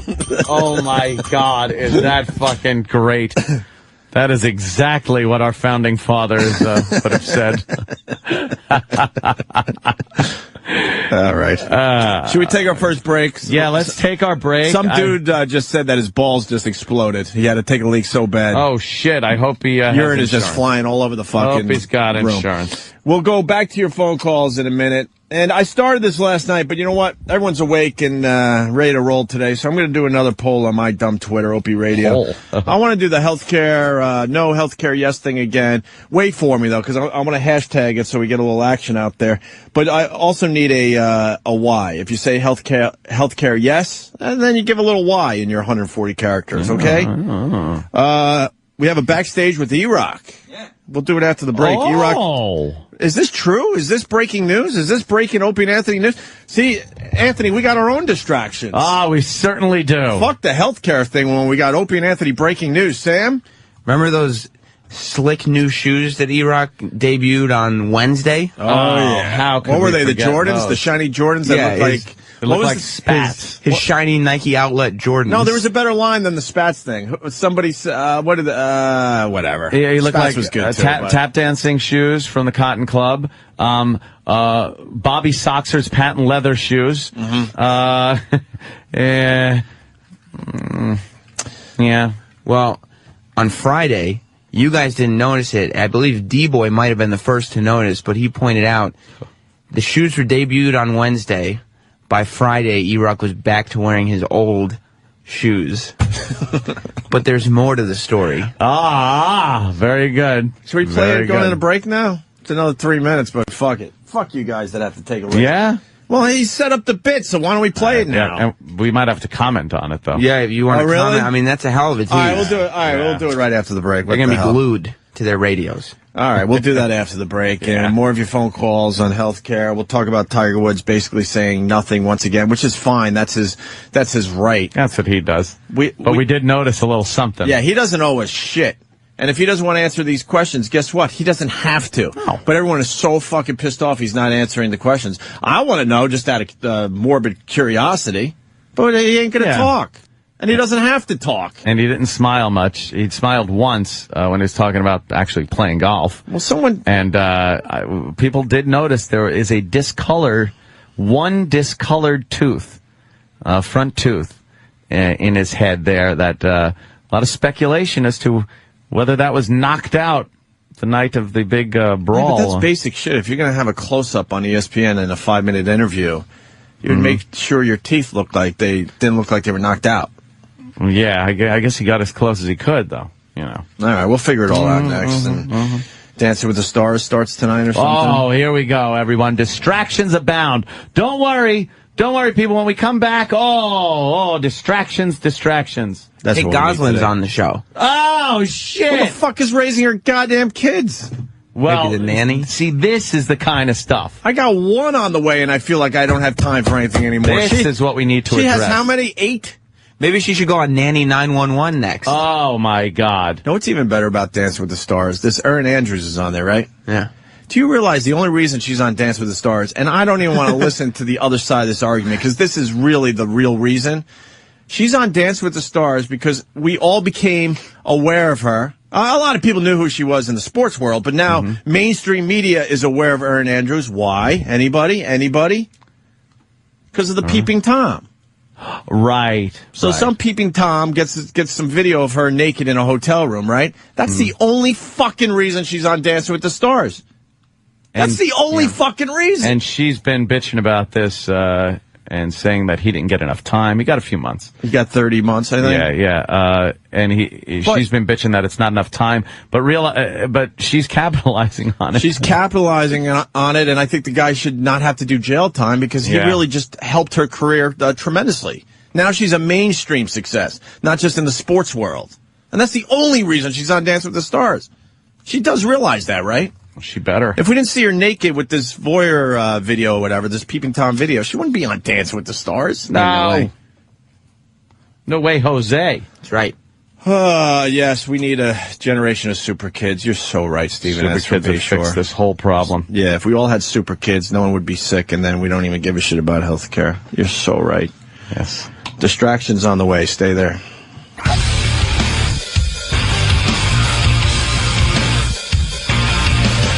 Rock and roll. So you watched the Tiger Woods interview, Ant? No. I saw it online. You didn't miss anything. That's good. No, I did watch it, but I didn't. You really didn't miss anything. Live. We do got the highlights. Actually, it was only 5 minutes, so we pretty much had the whole thing. Yeah, the guy that was... I don't know. You want to go through this audio? Who was interviewing him? It was an ESPN thing, and then I guess he moved on to the Golf Channel. And he's talking very, very low, the guy. Yeah. He was trying to keep Tiger calm. Well, he had to take it all very serious. Yeah. Seriously. Very serious. He's going to be in the Masters and back doing his golf thing. He really looks like he wants to get back fucking playing golf, though. Oh, yeah. You know? Yeah, it's time. I would love for him to just win the Masters, and that would confuse everybody. Just wait a minute. This guy's got all this shit going on, and he fucking still kicks ass. You might see what he could really do when he's hydrated and not blowing loads every fucking 2 hours. Hydrated. He might be shooting some sick numbers now. But he does talk about how his concern about how the people are going to react to him and stuff. Yeah, it was a couple of interesting moments if you're interested in, the fucking Tiger story. Well, the gallery at the Masters will be very kind to Tiger Woods because they don't put up with shit over there. Mm-hmm. Man, that Bethpage Black. Yeah. When they had the U.S. Open out there on Long Island. I thought you were talking about last night. Yeah, well. Wait. That. Oh. Yeah. Different galleries. More of a party atmosphere. Everyone getting drunk, yelling, and screaming. So he'll be fine. What I'm saying is he'll be fine at Augusta because they keep everything very under control. Yeah, here at Bushwood. They are constantly kicking people out. They even kick the announcers off their broadcast for saying crazy shit. Yeah, they don't like that. What was the one guy? We didn't do this on the air, right? We heard this morning. One of the commentators at Augusta said, like, the greens were so fast that, what was the line about a bikini wax? The greens are so fast, like they got a bikini wax or something like that. There was something in that vein. I don't remember anymore, but pretty much something like that. They kicked him off the broadcast. They said, you got to go. That's ridiculous. You got to go. How bad is that? That's nothing. If we could get that story, it was earlier, guys, down the hall on Fox 5 here in New York. But they kicked him right off the fucking broadcast. They ain't putting up with shit. I like how TMZ's got Tiger saying, I've done some pretty bad things. Mm-hmm. It's like, no. Pretty bad things is serial killer shit. Crying Tiger cutting up a hooker in the bathtub. Correct. He had a golf career. Yeah. That's pretty bad things. He just, the Perkins waitress was the worst thing he did. You think? Yeah. He did some normal things. Yeah. Not normal because, he's a married guy. He's like, I felt entitled. Oh, that was the worst thing. It's like, come on. With girls, you feel entitled? I mean, come on. No, you're just a guy that was, that girls look at as a guy that they want to fuck, and you obliged them. That's right. Let's try the Tiger thing. I don't know. Tiger, what's the difference? Oh, you're right, that guy. Between Tiger? I thought he was going to start a racist joke. What's the difference between...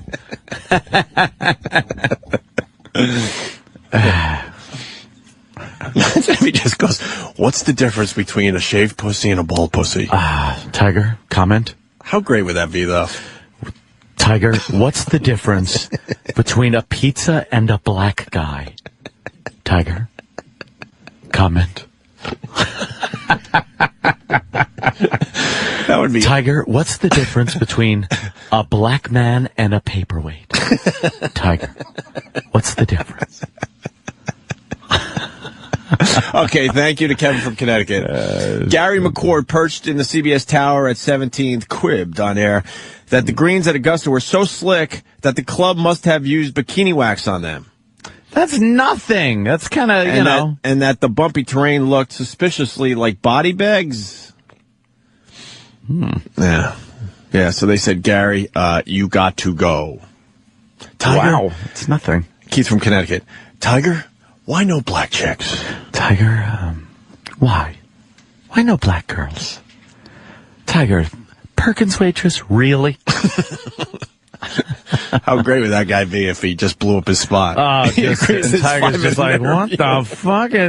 Is this what it's going to be? Is this how it's going to go? Tiger, what's the difference between the man who left Augusta National a year ago and the one who's about to return? A lot has transpired in my life. A lot of ugly things have happened. Perkins waitress. Wait, a lot of ugly things? Perkins waitress. In the last year? Yeah. I mean, all right, the moral thing, whatever, but were they really ugly things? Yeah, it wasn't ugly. He's got to make it sound so bad. He's got to make it sound so bad. Was it really ugly things? Yes, ugly things. What, you don't like pussy? Things that, I've done some pretty bad things in my life, and all came to a head, but now, after treatment, going for inpatient treatment for 45 days, and in more outpatient treatment, I'm getting back to my old roots. For a lot of people, the spark of those bad things is November 27th. Early that day, what happened? Well, it's all in a police report. Beyond that, everything's between Elin and myself, and that's private. What's the background sound? Clear stuff just falling out of his cock? It sounds like rain. He has got to be so horned up. You know he's not getting any... This is a guy who went from just fucking all kinds of broads to now he can't fuck. Now you understand why he putted so well. His ball bag was empty all the time. His bag is just fucking nice and drained. Let's see if he can make those 18-foot putts with a full ball bag. Oh, it's going to be rough. That's going to be rough. You know his wife's still not giving him any. Because it's all about being really calm. Yeah. And like Zen-like. Yeah. And man, if you don't have any fucking poison in your ball bag, you really accomplish a lot more during the day. It apparently worked for his game. Mm-hmm. Whatever. It worked. But we'll see. We'll see. And that's private. Why did you lose control of the car? As I said, that's between Elin and myself. Say, and you know what? No, it's not. That isn't between Elin and himself. Why'd you lose control of the car? What happened? But he's not going to answer the question. Well, you lost control of the car. What happened? Do we demand an answer? I don't think so. If he wants to answer, great. I hit some shit. I went forward. I hit some shit. We're never going to get the full story. No. Unless there's a divorce thing, maybe. Tell-all book. 10 years. It always comes out when you don't give a shit anymore. Yeah. They write the book, and you're like, well, I wanted to know these answers fucking 7 years ago. Mm-hmm. It's too late. Yeah. Tiger explains why he gave a public apology. If it's a private matter, why issue a public apology?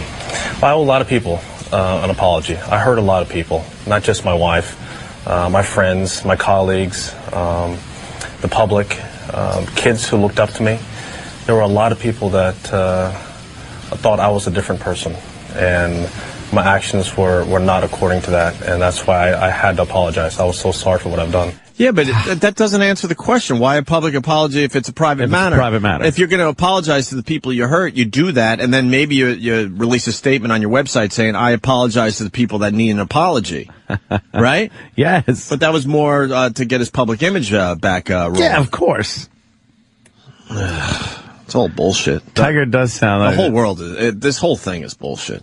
Danny, is that yours? Because that does. Tiger sounds like a black guy's impersonation of a white guy. You know when comics do that? Well, honey, we're going to take the old station wagon and go out and... Anytime a black comic does an impersonation of a white guy, that's what Tiger sounds like. Stephen S. from Bayshore. Tiger, did he crash the car because you're both black and Asian? Comment, Tiger. Not going to answer that. Jordan from Scranton. He drives by Perkins restaurants and has to white knuckle it not to turn in. I love their waffles. What if he just loved the food there and he just can't go there anymore? He can't. Yeah, he probably loves it. Honey, I'm going to go to Perkins, but look, I just really love the pancakes. Right. They make good flapjacks. Tiger, what's green and sits on my front porch?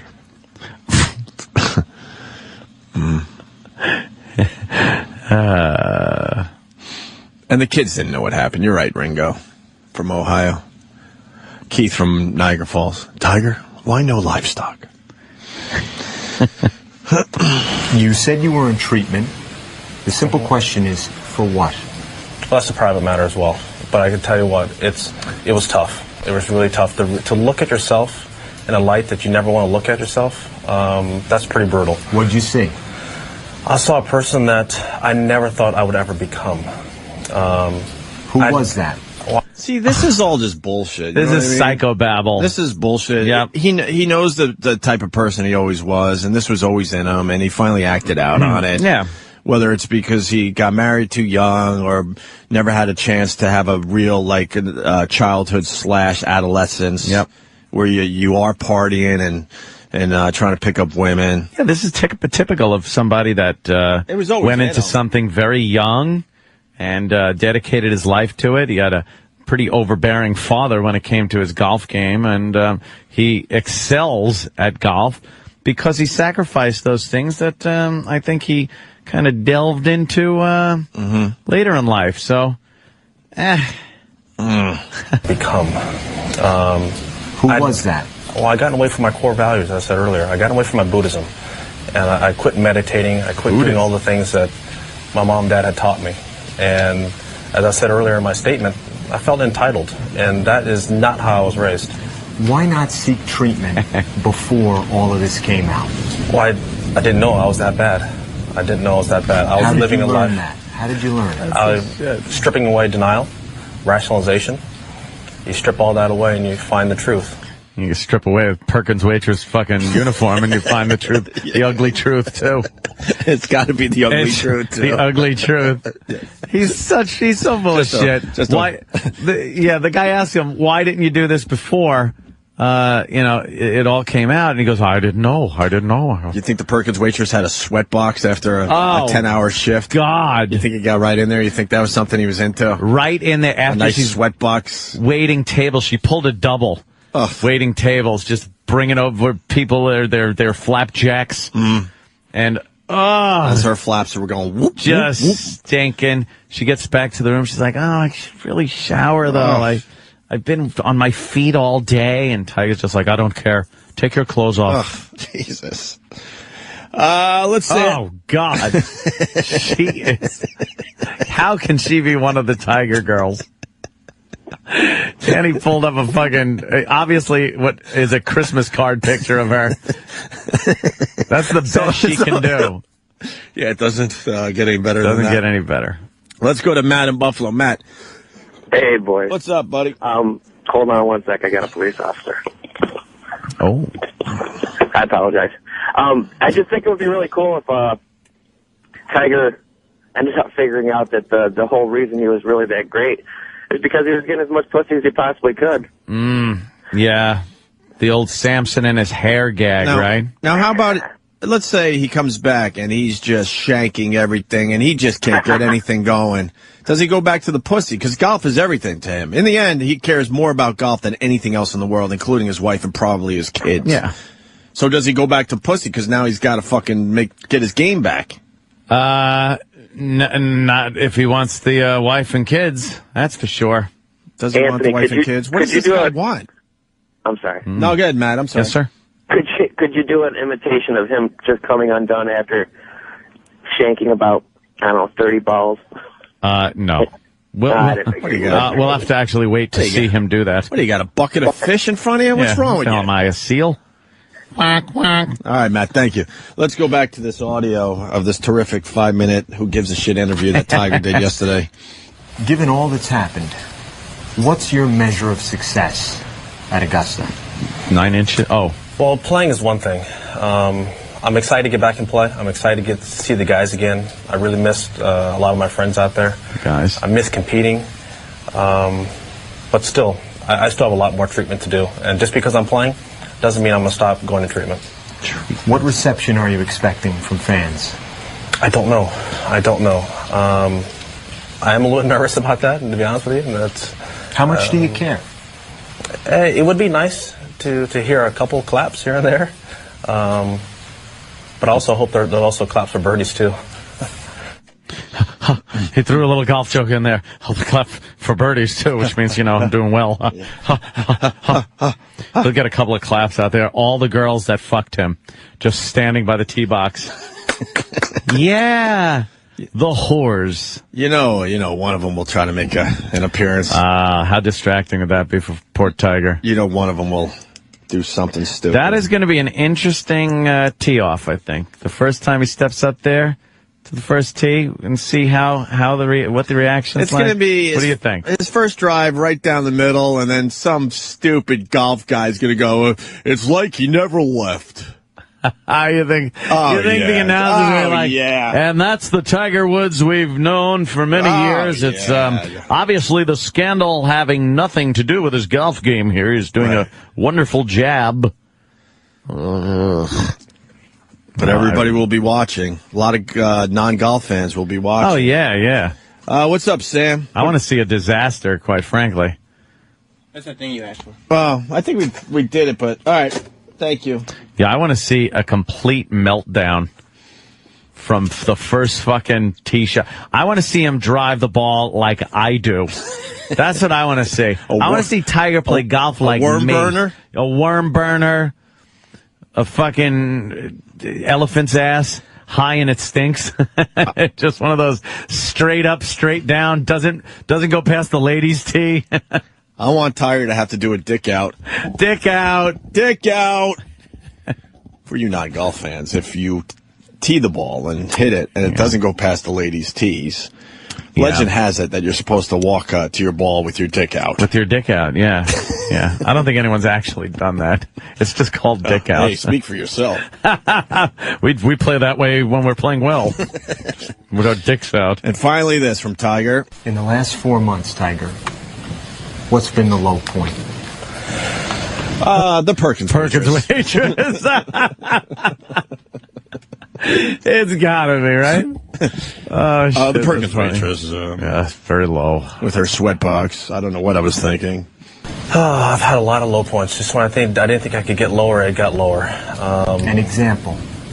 Whether I was in treatment, out of treatment, before I went in. I mean, there were so many different low points. People I had to talk and face, like my wife, like my mom. What was that moment like? Either one. Either one. They both have been brutal. They both have been very tough because I've hurt them the most. Those are the two people in my life who I'm the closest to. And to say the things that I've done truthfully to them was very painful. What was your wife's reaction when you sat down and had that first conversation? She was hurt, very hurt, shocked, angry. Did she drop the N-bomb? Did she drop the N-bomb? I'm sure she did. But you're half, I believe, Japanese. Did she drop the N-bomb that is used for Japanese in World War II? Did she drop that one? There's 2 N-bombs here. Jesus. Oh, this is just man. a crock of shit. Yeah, this is his straight face. I really have to, make myself look good. I'm going to be back out there on the course. Yeah. He's doing what he's doing. She had every right to be. And I'm as disappointed as everyone else in my own behavior because I can't believe I actually did that to the people I loved. I ask this question respectfully, but of course at a distance from your family life. When you look at... What were you thinking about that waitress? I asked this with all due respect. I couldn't even get it out. Why would you fuck the Perkins waitress? I'm just obsessed with that. If ever there was one of these things is not like the other, it was the Perkins waitress. Please explain. Horny night. We understand all the other hot pieces of ass. We can understand porn stars and beautiful girls, but that Perkins waitress was a real pig. Was it a late-nighter? Did you like the smell of pancake syrup and butter? Did you put a little butter pat on her vag? When you look at it now, why did you get married? Why? Because I loved her. I loved Elin with everything I have. And that's something that makes me feel even worse. I did this to someone I love that much. Mm-hmm. Yeah. Blah-de, blah-de, blah. He's lying. That's bloody, blah's right. Just get back out there and hit the stupid ball. That whole, you know what it is? Too much time has passed for him to still be so contrite, Whenever anybody delivers their apologies like this, it's like, well, I hurt the people I love. Too much time's gone by for him to talk like that, to be that sorry as he's talking. I understand, even if the guy is sorry, just the fact that he's been through it, he would talk more like a person and be like, well, yeah, I did some horrible things. I gotta apologize. But to be so, that's such a put on. Well, we learned that from the press conference he had, where he didn't take questions. He's a robot. I don't think he knows who he is. I really don't. Yeah. No, because his whole life people have been just telling him, well, you're going to do this, this, and this. He never really got a chance to explore what he's all about. People have to realize there's no difference between him and a child star that, grows up and tears it up and does, some of them get into drugs, some of them get into sex, some both, whatever. Jason in Tampa, I heard that too. Did he say loved? I was trying to figure out. Oh, when I first heard that, ding, ding, red flag. And I didn't bring it up in our discussion because I'm thinking about it. Because when he said loved, why did you marry Elin? Because I loved her. So that would be answering a question from the past, but I'm not. You know what I mean? Yeah, he should have said because I love her. Because I love her. Yeah. But maybe it is officially over, and she's just biding her time, and he knows that, and. Maybe that was a little glimpse at what's going on. A little telling. Oh, maybe we can debate that for a while as a distraction. Yeah, yeah. I thought that was telling when he said it. You did too. Yeah, I was like, oh, that's odd. He used the past tense. Like this relationship is in the past. Yeah. Rich in Westchester. Rich. I wanted to ask Ope, because you mentioned it before a little bit. Do you think the PGA actually benefits from all this interest? I mean, the corporate dollars aren't going to go to Tiger, but they're going to go somewhere, aren't they? Well, a couple things. I love watching golf on TV, and I like playing golf, and I haven't watched 1 minute of golf because Tiger's not playing. Mm-hmm. I learned, I guess, that I watch golf to see Tiger play. Yeah. The PGA will benefit from this immediately. Absolutely. So many more people are going to be checking out the rest of this PGA season. Yep. But I think the PGA has a bigger problem on their hands. I mean, Tiger's getting he's half done with his career easily. Yeah, and they don't have any other stars really coming up to keep this going. He's still got a long way to go, though. Well, he's early 30s. He could be very competitive until 40, 41, 42. That's about where the other guys have kind of started to fade a little bit here and there. So yeah, you're right. I mean, another 8 to 10 years probably. So I guess the PGA doesn't have to worry about it as much. But what do you think, Rich? I just stayed on the line because I was listening. I don't know. I think they'll benefit from ratings and revenue from the sponsors, because when they go to sell this the Masters to the sponsors, they're going to be like, look, damn well it's going to be one of the most watched Masters ever. Yeah. So we're jacking our prices up. You're either on or you're not. Why does every monster in sports have to go through some kind of conflict or controversy, and then they make the huge comeback? Because everybody's like this. Think Muhammad Ali, think Michael Jordan, now Tiger Woods. Like some big event happens, and then they have like the second half of their career. Because everyone is just a human. We're all just people. And Tiger was a person that, and still is, I don't care how much treatment you go through. He's a guy that because of his situation and his stature, his wealth or whatever, he likes and can fuck a lot of women. What happens to Tiger? Well, he's going to stay in treatment. No, he's going to go through this, and the second this is behind him by a few years, maybe a couple of years, and he's back on top. He's winning. He's just going to do it again. I honestly think he's just going to do it again. I think I won't even call it sex addiction, because I know Jimmy uses that a lot, and I don't know. In Jimmy's case, it might be true. I think sex addiction is like, it feels too good. And it's not really bad for you unless you're fucking up your marriage like that. But even in that case, your marriage is fucked anyway. It's not like drugs. You do heroin, you're an addict, heroin addict. You're an alcoholic. You're doing physical harm to yourself. Mm-hmm. You're a food addict. You're doing physical harm to yourself. Right. When you're a sex addict, it's because it's something that feels really fucking good. You might have some mental issues as to why you need so many women to appreciate you, but it's not an addiction, I don't think anyway, that has this real negative stigma to it, like alcoholism or drug abuse. I think it's by a case basis. Yes. I really do, and I think in Tiger's case, it's obvious that he didn't get a chance to do what just about all of us got to do from 14, 15, a lot of fun into in some cases your 30s. Yeah, going out trying to get pussy. Yeah, he didn't get to do that. That's why sex addicts. And it finally caught up with him, and he went, "Holy crap! Wait a minute! Look at here." It's amazing, because when you have an addict that's a heroin addict or alcoholic, let's say, it's never the case that they give it up because they went to treatment because they got caught.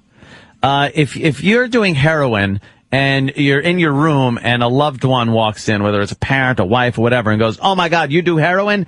You better get off that stuff." It's common knowledge that people don't get off of alcohol or drugs until they absolutely want to. Right. A sex addict, it's always that they got caught. And it's the only reason they're in treatment.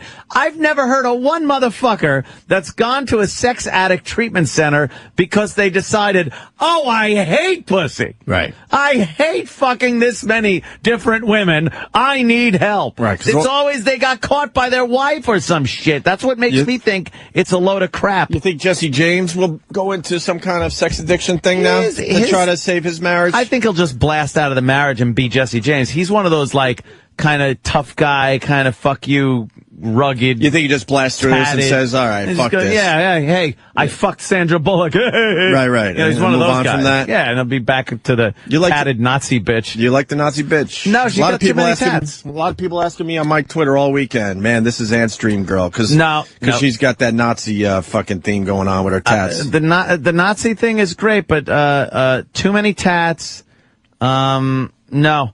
I like a nice Aryan-looking blonde wearing Nazi attire. If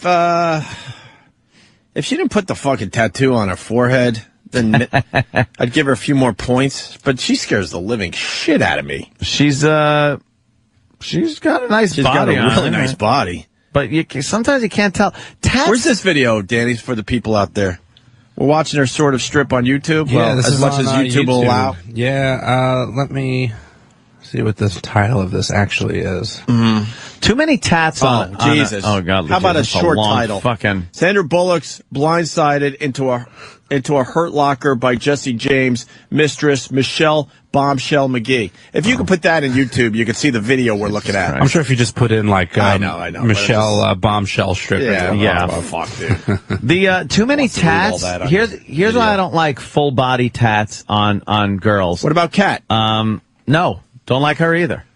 There's a reason I don't like full body tats. It works like camouflage.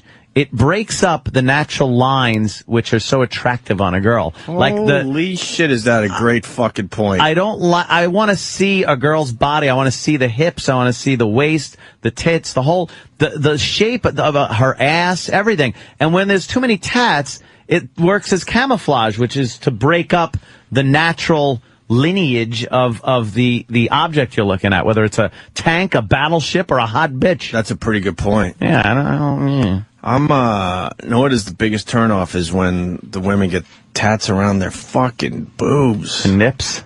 Just at that, yeah. Or even if it gets close. It's like, what are you doing? Leave it alone. I prefer, to tell you the truth, tatless girls. Totally tatless? Yeah, I kind of like a girl that just fucking is. Believe me, girls, your body's good enough. What about the tramp stamp? You don't really have to. That is so done. A girl that's got a tramp stamp is kind of like. Is that really done? I don't even know. It's not a thing that's like, if I see him, it's not bad. It's not a bad, you gotta keep it small, though. You got a tramp What about stamp. the ones that go too far into their whole fucking back? From hip to hip. You know what it is? I don't mind them, but you got to realize it is something that has been done. It's like a guy getting tribal on his arm. It's like, dude, the 90s is done. It's over. And that was a certain tat that had its time. They still look sexy. There's some girls that look sexy as shit with those tramp stamps. If they were done well, if they're not just a big blot of fucking, it looks like someone spilled ink on their back, then it's fine. What about the old guy with the lawnmower? What's that? Down near the puss. That looks ridiculous. The lawnmower, and she's got to keep shaving a little swath. The gag tats on your genitals are just dumb. You're not the a fan? Homer Simpson. You're not a fan of the gag tat? The gag tat. Danny, can I see some gag tats, please? here we go. Gag tats. That's good. A tat of Bart Simpson around a guy's belly button, and it's him mooning and spreading his ass cheeks, and Bart's his belly button is now Bart's asshole. Jesus Christ. He's got a fucking ass cave. He's not a skateboard, though. It's a nice gag tat. That is, gag tats just... God, Danny knows where to go. He's not into gag tats. He's putting in personal tattoos. Which one is this? What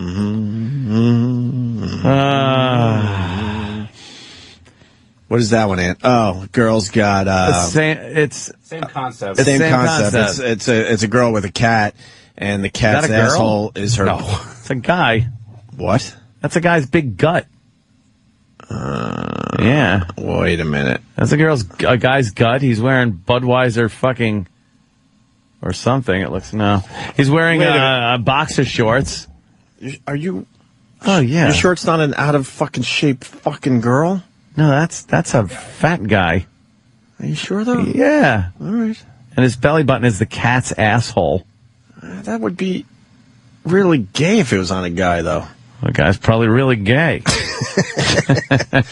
The fucking cat is half the belly. Yeah, that's just stupid. Gayest. Patrick Swayze. No one really has that. That's a bullshit tat. What is it, Patrick Swayze? As a minotaur? Yeah, whatever. Wearing like a tuxedo shirt. Right? Yeah. And there's a big rainbow behind the rainbow, the gay rainbow behind the tuxedo it. from the famous SNL bit he did with Chris Farley there. Yeah. Two nude mermen and big dicks coming out of the water coming. All right, that's pretty good. And it's his full back. That's on someone's back? That's the only time anyone's going to see it. Is when they're fucking drilling his ass. Wow, that is bad. No, and believe me, I know a unicorn fucking a dolphin with a rainbow behind it. That is a gay ass tattoo. No, I don't mind chick tats, but personally, I think a girl's body in and of itself is very attractive. I don't think it needs any sprucing up. Little one, oh my God, does that look like Steve? Is that Steve? That's not Steve. No.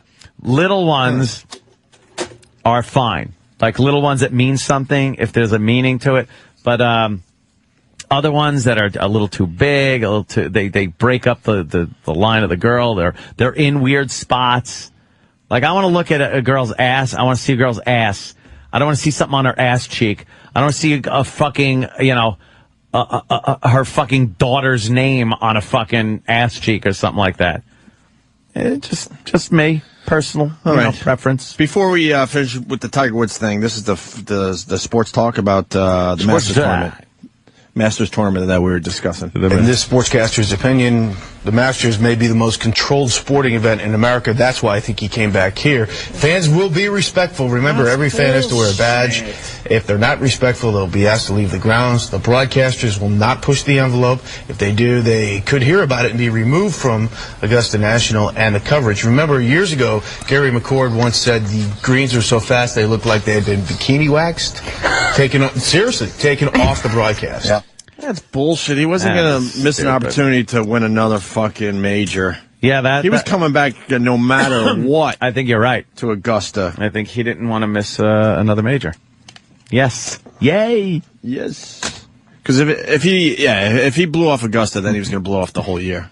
Yeah. In my opinion. Why bother? Because winning just regular tournaments is not as important to him as winning more majors, because that's the benchmark. I think he has 14 majors that he's won, and Jack Nicklaus has the record at 18. And that's the one everyone looks at the most.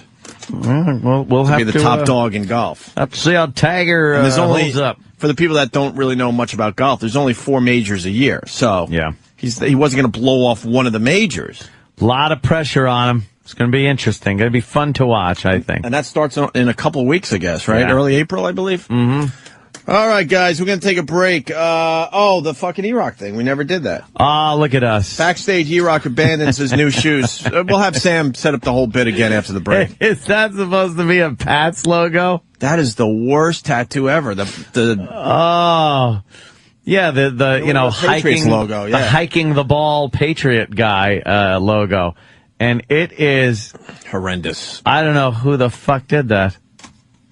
That is horrid. Some people got some really bad tats. But the favorite is the fucking girl. With the bad teeth. The bad oh, most tattoo artists can't do the teeth. I don't know why. Oh, wow. Look at that. Wow. A portal tattoo. The cube and the cake. I don't know what that Love means. and lies. They got to play Portal. I know. A lot of people say that's a fucking solid game. Portal 2 coming out. Not soon enough. Really? Yeah. Aren't we too old to be playing video games? Nah. That's all I have left in life. It's really all I have left in life are video games and crime shows, murder shows. Yeah. And The Pacific. Watched the second episode. All right, let's talk about it after the break. I had my review of the first one. And I'll give a little review. I won't be a spoiler, but saw the second one last night. Okay.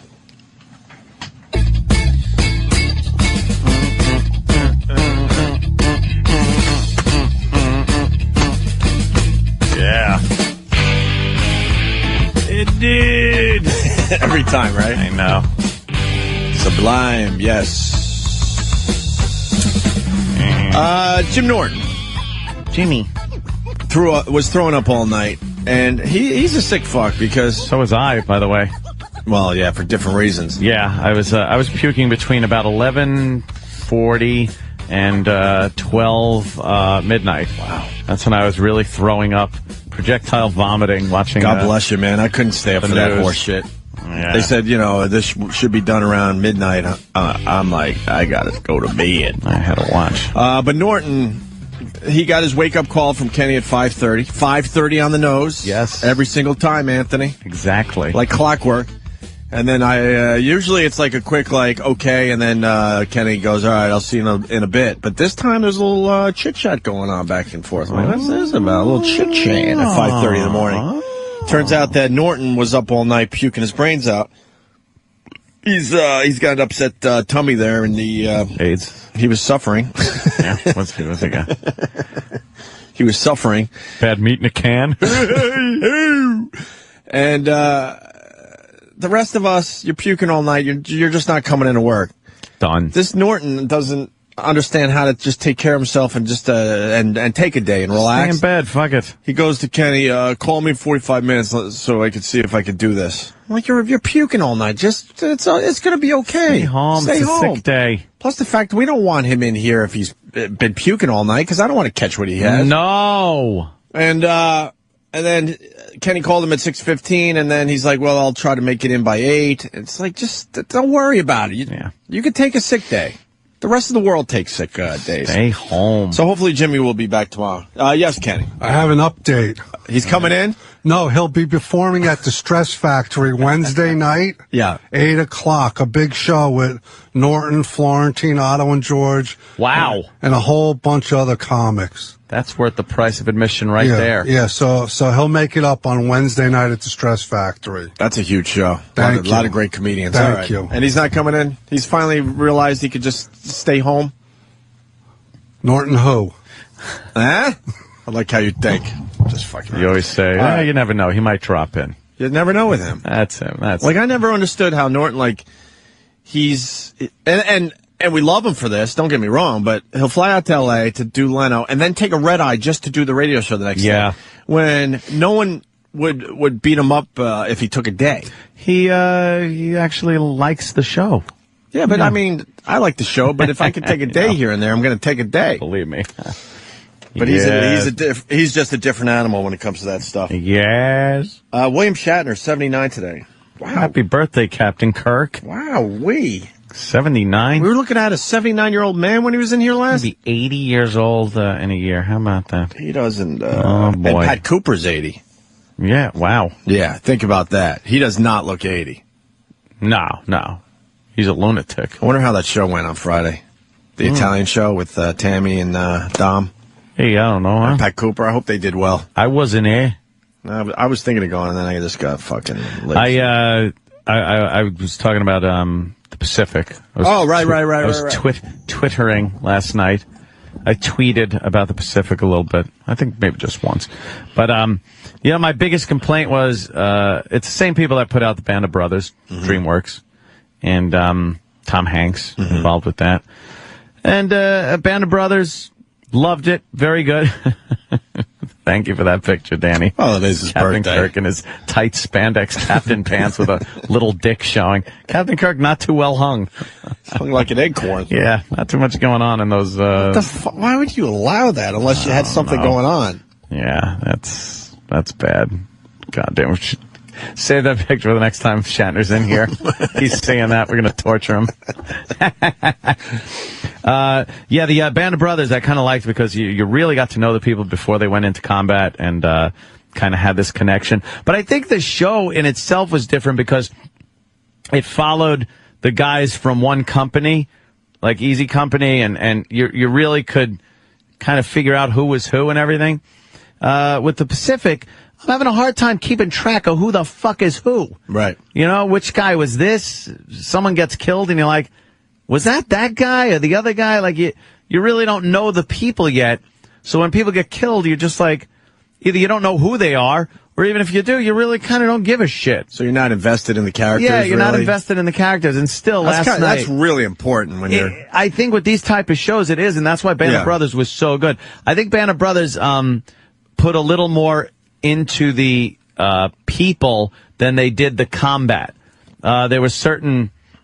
things that had happened combat-wise that they showed, but there was a lot more of the relationship between the men, between the officers and the enlisted. It was more about the personal touch. Yeah, the personal little battles between each other, getting promoted and seeing how difficult that is for some guy getting promoted pretty much out of his company, just stuff like that. This is focusing a little more on the war itself, on the combat. Now, if you take that for what it's worth, without thinking of the Band of Brothers and how they develop the characters, this one is kick-ass. They are showing some brutal combat. Last night was Guadalcanal, and wow, just wave after wave of Japanese soldiers coming over the wires into the perimeter, and machine gunners just mowing them down. Oh, wow. Like you can't believe. So many that they're just running out of ammo because they're killing so many Japanese soldiers who just keep coming. They keep sending them right up the front. Where do they get all these Japs? I have no idea. I was thinking myself, it's like, I think these people are dying, getting up, running to the back, and keep coming. I don't know what they're doing. But at one point, a guy actually runs out. He asks for some cover fire. He runs out and has to kind of pull down this mountain of dead Japanese bodies so the machine gunner can still keep shooting because they were piled up so high. It was like he a didn't wall. have a line of sight on the Japs behind him. So the combat looks great. Like the shelling looks really good.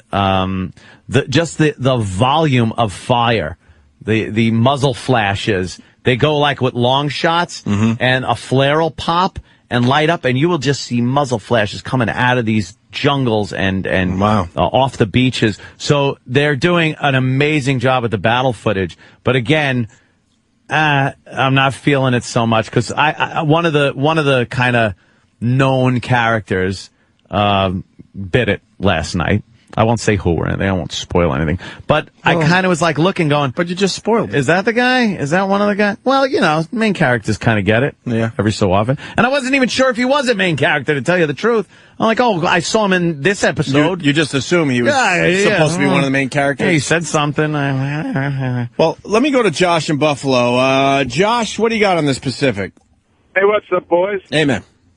Hey, now, talking about being emotionally invested in the characters. Yeah. I can tell you in later episodes, especially, I can't think of the guy's name, but they showed the previews of him winning the Medal of Honor. Yeah. You will be heavily emotionally invested in these characters, and it really pays off down the line. The Pacific is a completely different battle than the European War. Yes, I read all the books that this show is based on, and I can tell you, even when you get down to, like, the middle battle is called Peleliu. Yep. It's just absolutely brutal how they describe this war. Just not only the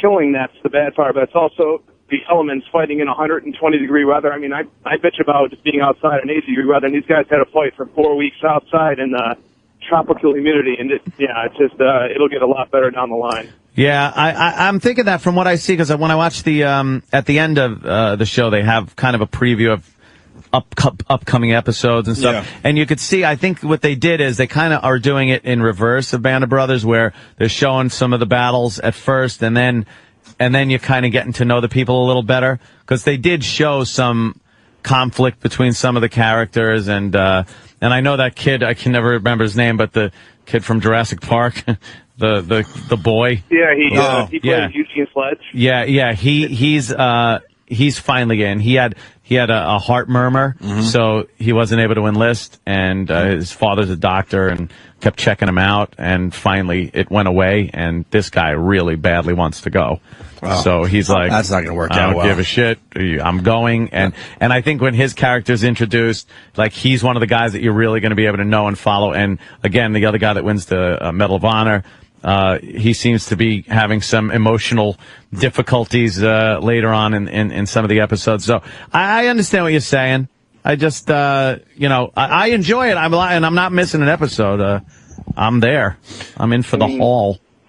It's a good book, With the Old Breed. It's written by the guy who's who plays the kid in Jurassic Park. His character is written by that guy. His name's Eugene Sledge. It's a fantastic book, and it's going to be a lot of the middle episodes are based off of that book. It's reading. But you can't see pictures in a book. Oh, it like depends. the CGI. Picture books. Am I supposed to make it in my head? Yes. Well, there's a lot of pictures Use your in the book. imagination. But I don't like that. All right, Josh, thanks. I imagine naked ladies. Just want to acknowledge a bunch of people say feeling the same way as you. No emotional attachment to the characters. And then we got Will in Baltimore. Will. Hey, good morning, boys. Hey, buddy. I just, I definitely agree with Ant, and it seemed like, Band of Brothers, they had that whole first episode directed towards the training and getting to know everybody, and, at the base and everything else. But this one, everything kind of seems a little jumbled and confusing in the beginning, but I think the reason for that was, like the guys at Easy Company had about 2 or so years together before they went to Europe. And these guys, from the time they enlisted after Pearl Harbor, they were in combat inside 11 months. Yeah, the guy's making a point. Yep. So, the machine gunner was the man last night, so that was Holy shit. His face after they cease fire is fucking priceless. Because he's just looking like, I just killed hundreds of people. And you could tell it's not one of these yeah, motherfucker. He's looking like, I just killed hundreds of fucking people. Yeah, and he kind of takes that with him a little bit. Oof. oh yeah. And, I think they did an awesome job with kind of detailing how surrounded they were. Because every time they went for ammo, there was guys coming out of the woods. Yeah, that's coming for ammo. And a lot of that hand-to-hand kind of, just a Jap jumping out at you, Wow. and they're smashing faces, and that was no long distance fucking warfare they were pulling there. Really sick shit. That was awesome. Really good. Thank you, sir. Let's go to Sean in Philly. Sean. Josh kind of just stole a little bit of my thunder, but the stories were developed totally different. Yeah, Sean, you're going to have to call back. Bad phone today. Let's go to John in East Brunswick. John. Hey guys, how's it going? Hey, man. Yeah, I was in the service for about 10, 11 years. I love the Band of Brothers. The machine gun scenes last night were pretty awesome, but I get turned off every time I see the promo, and every time they're climbing up and down the side of the ship. That CGI of all those U-boats, the PP boats and everything, whatever the hell they're called, the landing craft. Yeah. It just looks so goddamn cheesy. Does it really? I take it. Looked okay in high def. I'm seeing it in high def too, but it looks like it's fake. You know what I mean? Really? I thought they did a pretty good job. I thought it looked all right. I mean, based on what? Yeah, and you haven't been over there. No, I mean it just looked kind of real. Based on other war stuff you've seen on TV. I'm not saying Guadalcanal looks fake. I'm saying when they're climbing, when the Marines are loading the landing craft, they're climbing. Yeah, I got you. Climbing down the rope, and you see that top-down view. Yeah, and you see that side view with all the other PT boats that are taking off, and everything's going in the ocean, and then they're coming in the shore. It just looks computer generated. I thought it looked good, and there's only so much they could do. Jesus Christ, it's like they're making it look like fucking. You know what that shit would have looked like years ago? Like real crap. This is Spielberg and Hank. What they do is Band of Brothers with the graphics and the fight scenes and the explosions in that movie. Just unbelievable difference compared to this one. I think the shelling scenes are fucking really intense. Like. You turn the volume up on your TV and those flashes and the people just cowering in the fucking holes. That shit was pretty intense. The close-up scenes when, the guys are in the foxholes in the trenches, great. But when they do that far-out pan shot, when the planes are coming over, dropping the bombs, it looks like somebody's lighting a friggin' fart on a couple of them explosions. I'll have to look a little closer. The far-out shots don't look good. The close-up shots, when it's right next to the guys when they're on the ground, unbelievable. Yeah. And just some of the far-out pan shots just look... Got a critic here, Opie. Yeah, no kidding. Got a critic. All right there, John. All right, John. All right, guys, thanks. Thank you, sir. I never noticed anything looking bad on that. Yeah. It looked really good. Footer? Well, what do I know? Yeah, boys. Hey, buddy. Hey, just to shift gears a little bit, there's two books that I got done reading. Books? what people are got talking about. We got ourselves a reader. Book. Yeah, I know. I usually call up with the racism and saying E-Rock's fat. Now I want. What you reading for? Well, I guess there's many Like reasons swank? why I read. Nothing. Doing a little Bill Hicks for maybe 2 people out there. Go ahead, Footer. All right. There was. I just finished this thing. It's called "How to Break a Terrorist," which I'm pretty much same as you politically in a lot of ways. Haha, who isn't? And a lot of people.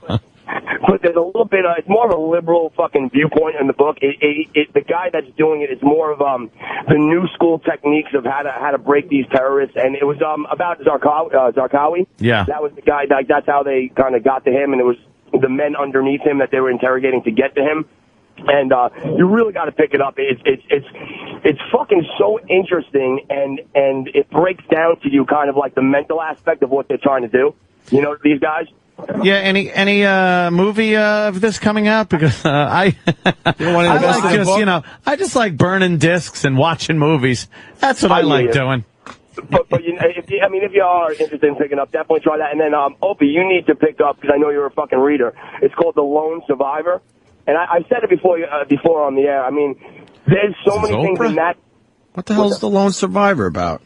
That one is the best because it's a true story, obviously, and it's about a Navy SEALs team, Navy SEALs, that goes into fucking Afghanistan. And what it is he tells the story how his troop, they're trying to do their mission. And one of the points that they bring up, that they come up to these 4 Afghani farmers, and they're walking down the path. And long story short of it, they have to make a decision on whether, A, they let them go, B, they blow them away. I mean, they're unarmed.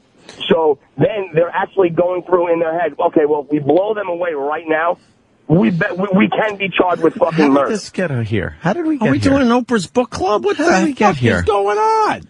I was wondering how we got here. Footer, we're talking about the Pacific. I'm trying to get through everything I know I learned in kindergarten. That's more my speed.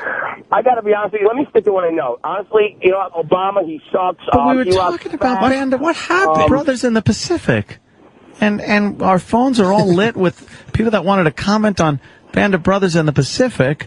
And then all of a sudden you're doing like an oral book report on the El Zarqawi book. Yes. Is it fair to blame Opie because he took the call? What happened? Is it fair to blame Opie because he took my call? No, you said want to bring up 2 good books, you guys should, but perhaps we thought it was what the Pacific was based on or something. Oh my God, I'm heating up. I'm heating up right now. We're on a subject here. Why are you heating up, Footer? Look, he's getting all nervous. I feel uncomfortable. He's feeling right flop sweat. He's getting flop sweat. No, man. I mean, you just turned on some people to a couple books, so don't worry about it. You're good. All right, fair enough. I'll call back when I want racism and E-Rock fat jokes later. All right, bye, Footer. All right. And the answer was, so he doesn't become a Waffle House waitress, Anthony. Right, yes. Yes, thank you, Dennis D. in Jersey, for that. You want more on the Pacific? What's Nick up there saying? Where's Nick? Up top. Nick in Alabama? Yeah, Alabama, I don't know what he's saying, but maybe he's doing a comparison. Hey, Nick! How you guys doing? Anthony, I got a question for you. Yes, when sir. you're listening to these documentaries and watching them on your home theater with the sound up, do your neighbors run out of their house and surrender? They're not close enough. It's nice to be have a little room, and the theater is downstairs, so I could turn it up pretty loud. I don't think anyone here. I don't think I've ever heard anything right outside my house from inside the house. Have you? You ever hear anything? Ever hear any loud noises? I don't think so. Good. Yeah. All right. Let's get into the E-Rock thing. Yeah, screaming. No screaming. No people, in bondage. When you cut up a hooker in the bathtub, you want that chainsaw to be an electric one, not gas powered. You sure do. Where is Sam? We got to do this backstage E-Rock thing. E-Rock. I have a question. Do you think Dennis Rodman's going to be kicked out of the house? I'm a little worried about that. Oh, Jesus Christ. What is he in? Well, you think Dennis Rodman's going to be kicked out of the house, Sam? I don't know. I mean, you have to behave a certain way to stay in the sober house. Oh, it's the sober house? Do you think that Jen Broad has more problems than anyone that's living in the house? I mean, This sober house is such a fucking joke. Fucking Dr. Drew can't get anyone sober, by the way. No. Dr. Drew is just he has a big graduation where everyone is now sober from Celebrity Rehab, and they move on to their normal lives. And then you learn, like, the first episode of Sober House that pretty much all of them are using again. Of course. Now they're in this sober house trying to stay sober, but they live in an amazing house overlooking all of L.A. in the Hollywood Hills, where all the temptation is. They walk out their front door and they see temptation and below there's them. Temptation Everywhere they go. Does Dr. Drew realize that everyone's on to him? He's not helping people. If he wanted to help people, he'd open up a practice and help people, not put them on television, which probably is the worst thing you can do. Of course, because most of these people, they don't have careers unless they're on some kind of drug. So they constantly go back on drugs. So then Dr. Drew, that enabling idiot, goes running after them. They're on roofs and stuff. He gets them off the roof and puts them back in either Sober House or Celebrity Rehab. And now the guy's got another 12-episode show. Yeah. He's trying to get DMX out of jail so that he can put him on Celebrity Rehab. Oh, that's good. I think DMX needs to just be in jail. Why? What if he can be cured? He can be cured in jail. Of what? Huh? His drug addiction. Sort of what? But the next episode of Sober House, they're threatening to kick everybody out, so then there's not going to be a show aired because everybody's wants to use. Dennis Rodman's at a club somewhere down in L.A., somewhere off Sunset Boulevard. He's hard to manage. And now he's fucking going to miss his curfew. And this Jen girl, we got to kick Dennis Rodman out of the house because it's my rules. It is. You got to watch Sober House. It's so fucking ridiculous. Watch those shows.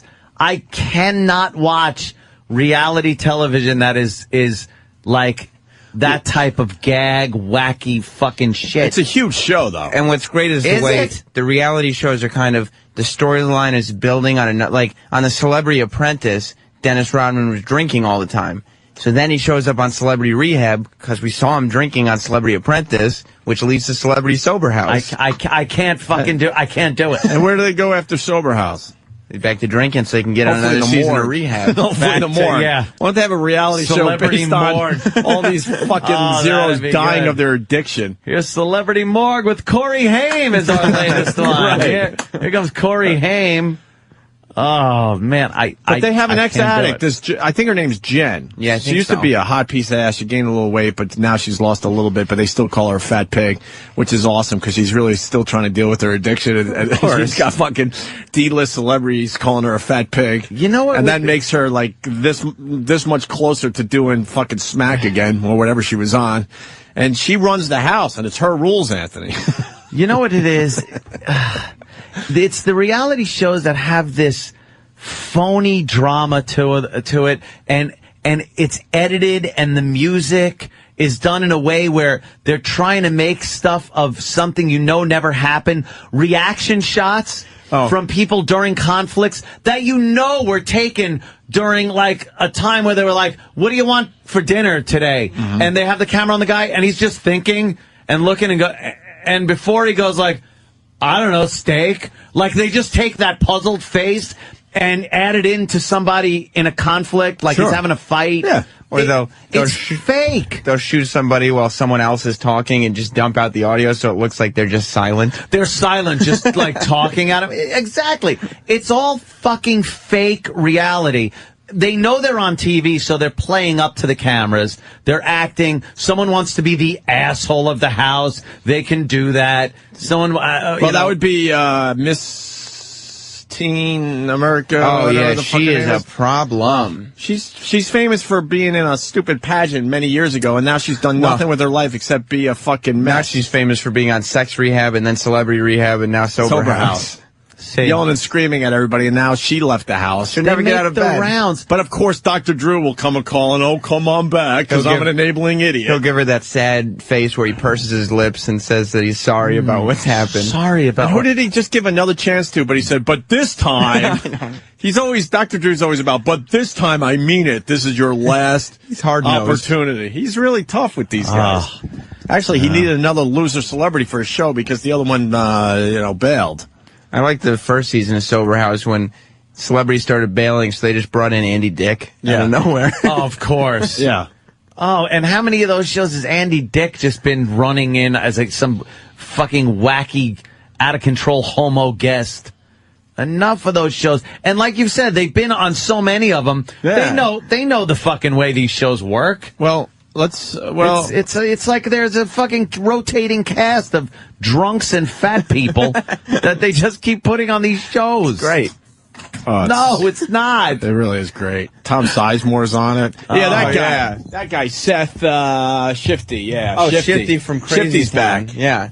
Who is he? He was the From one Crazy who, Town. He was the star of he was on Celebrity Rehab in his season. And then when he realized like he can only be famous if he's fucked up, and he decided to show up on a roof and call Dr. Drew. Yeah. So Dr. Drew comes running and talks him off the roof like he really was going to do something. And then Dr. Drew put him in his latest show, whatever that one was. Look, if you're going to watch any shows like this, I was turned on to a show yesterday that could be the greatest one of these type of reality shows. And even I found it even hard to watch just because of the drama bullshit stuff, but at least I could look at it. What's the name of this one, Sam? There's 3 hot as fuck sisters. Oh, I know which one you're talking and about. one of them's a lingerie model. Well, they're the ones, not the Kardashians. No, No, this is Kardashians. Those fucking coal burners. Shut up. I know What do you mean? Yeah, you know what that means. If you were listening to the Amy Schumer segment, it was explained Yeah, last week. Exactly. Enough of them. Stupid Kardashians. Good. I hope that father's looking down or up from wherever he got OJ off the hook and went, if I knew this was going to happen, I would have fucking handed in that case he gave me with the murder weapon in it. Keeping allegedly. up with the Kardashians is... Yeah. Those are No, hard that's workers. bullshit. Yeah. No, I know. It's the new one, and one of those girls, or a couple of those girls, were involved with all the crimes where they went around and fucking were ripping off houses and shit. I believe, right? Yes. Yeah. You like that one? Dude, they showed a clip I don't even know what the of name one of of it these sisters in lingerie walking down the fucking runway and the other sisters clapping for him and everything. It was like, these are the hottest girls on television. I don't know this one. They're so hot. What's their names? I forgot the name. It just started up. It did just start up. But I'm watching and I was going, Beavis, this is the greatest show I've ever seen. What channel is it on? It's That's I don't another VH1. know. I believe it's another No, it's not No? called Prussian Blue, Steve from Bayshore. Oh. John in Georgia. John? Hey, that woman that runs the sober house has the worst lip job I have ever seen. It literally looks like someone just took a bicycle pump and pumped up her lips. Yeah, she's got some kind of like duck bill thing happening with her lips. I think she has issues with her body image. You think? I think so. Oh, she'll so be back on whatever she was on. Yeah. Oh, yeah. Oh, yeah, man. She can't take it. No. She fucking can't take it. And then we get Dance with the Stars starting up, man. Ah, well, that's something Says a lot, though. cares? Says a lot. You know how many fucking people watch that show? It's gotta be in the Why? Midwest. And by the I don't know. Where are all these people? I don't know anyone that watches it. I watch the elimination shows. I don't need the dancing shows, you know? Especially if Idol's on. I'm not going to turn off Idol for Dancing I'm with the done Stars. with Idol. I've been done with Idol for years. For years. Done. We had Taylor Hicks in here on Friday. I walked right by him like, who gives a shit? Who cares? Gives a fuck about you?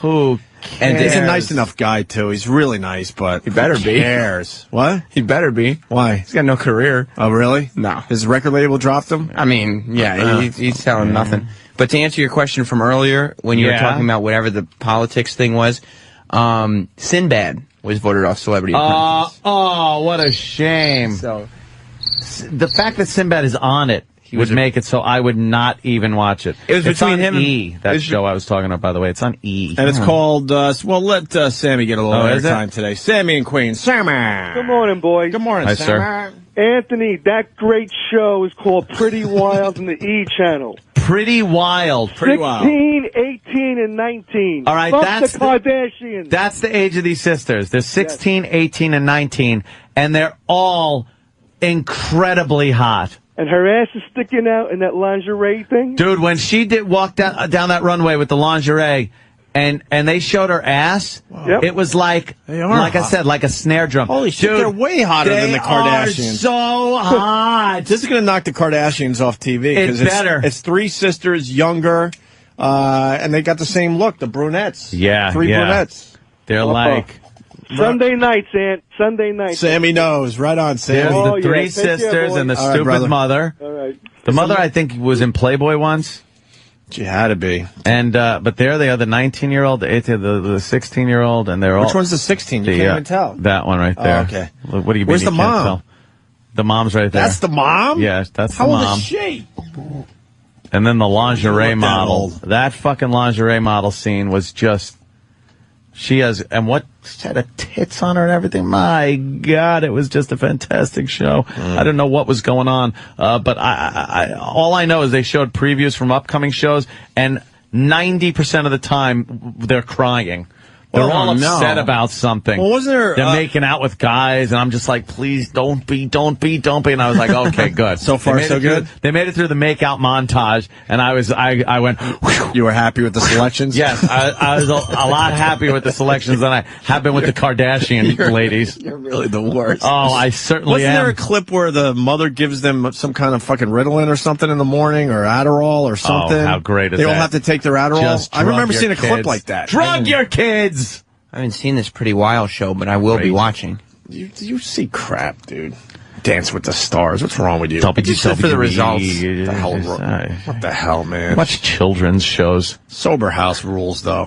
Sober House. It's all the same. I'll give you a little It bit is on all the Sober same, House. you're right. Celebrity Apprentice? No, why? Come on, Celebrity Apprentice. It's between Bret Michaels and Sinbad last night, although since Bret Michaels was on our show promoting an event that hasn't happened on the show yet, kind of knew it was going to be Sinbad. You kind of knew. Yeah, I mean, way to go, Brett. Brett was on promoting that workout deal, and they haven't done the workout deal, so... Oh, really? Yeah. Oops. He's all confused. Jesus Christ. All right. Well, Pretty Wild. I'll be checking that out. Pretty Wild. That is a show. Check out that dumb Sober House, too. It'll drive you nuts. If I don't even know when it's on. Thursdays, but it's on pretty much every other hour. Just scroll through the thing on VH1. It'll be on at some point. For some reason, we need Little Miss Perfect Day, though? That I don't know. I don't know when Little Miss Perfect is on. Although, and the Soup has just grabbed onto that show. They finally grabbed onto to show how creepy it is. They showed a clip from from Little Miss Perfect, and they had one of the creep judges talking to one of these little girls. Look, what do you like? And he's like, so what do you like to do after school? And then the kid answers, and the guy's like, he did like this creepy laugh. And they go to Joel McHale, who's just horrified looking there, and he goes, did anyone see the last scene of Inglourious Bastards? And he's talking about locking the doors and burning the place down. It was fantastic. That show. I'm all about just throw it all on TV, but that one is fucking creep fest. Just the creep. And the guy that runs it, that gay guy, is so bad. We're talking about the wowware. This is where our Little Miss Perfects have to wow the judges. Do they? And they stick their asses out. And they dress them like little hewers to parade them around on the stage with their non-existent asses hanging out in front of these drooling, horrid judges and this guy. And the overbearing moms, too, let's not forget. They're all fat mothers that are completely overbearing and just throwing their girls' innocence in the toilet. Do they put their little kids on, like, diets and stuff?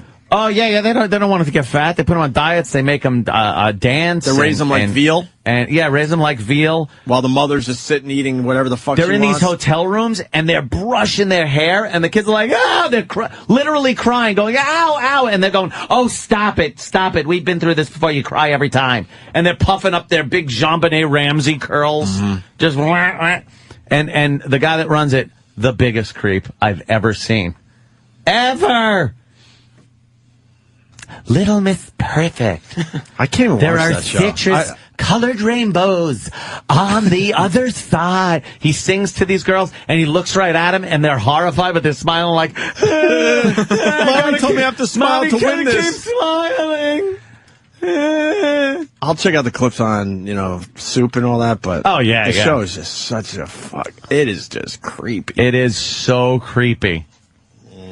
Little Miss Perfect. All right, let's go backstage, Anthony. So E-Rock. This involves E of the Rock. That's right. Yes. E to the R, as I like to call him, with his new kicks. Some people call him Sex Bagel. Ah, well. Of course we've seen 16 and Pregnant. We've talked about 16 and Pregnant. That show rules. They lost me, though, when they lost the girl with the braces. The braces? Well, we had to give away Carly. Stan. We gave away Carly, but I want to see her, and the adoptive family doesn't seem to be as agreeable as they used to be. It's like some dummy. What a dunce this fucking two were. She's got her braces thinking she could give her kid for adoption and still, be its mother. Look, my favorite, I'll say it again, was the fat couple, where she had to leave, and she was going to some hourly fucking rate motel, and she couldn't even afford that. But she knew it was the right thing to do for her and her little baby. And he brought over Wendy's so they could sit at the little round hotel table and work out their problems. Have a candlelight dinner. Holy some fucking shit. Trucker is banging some fucking hooker. Next door you just hear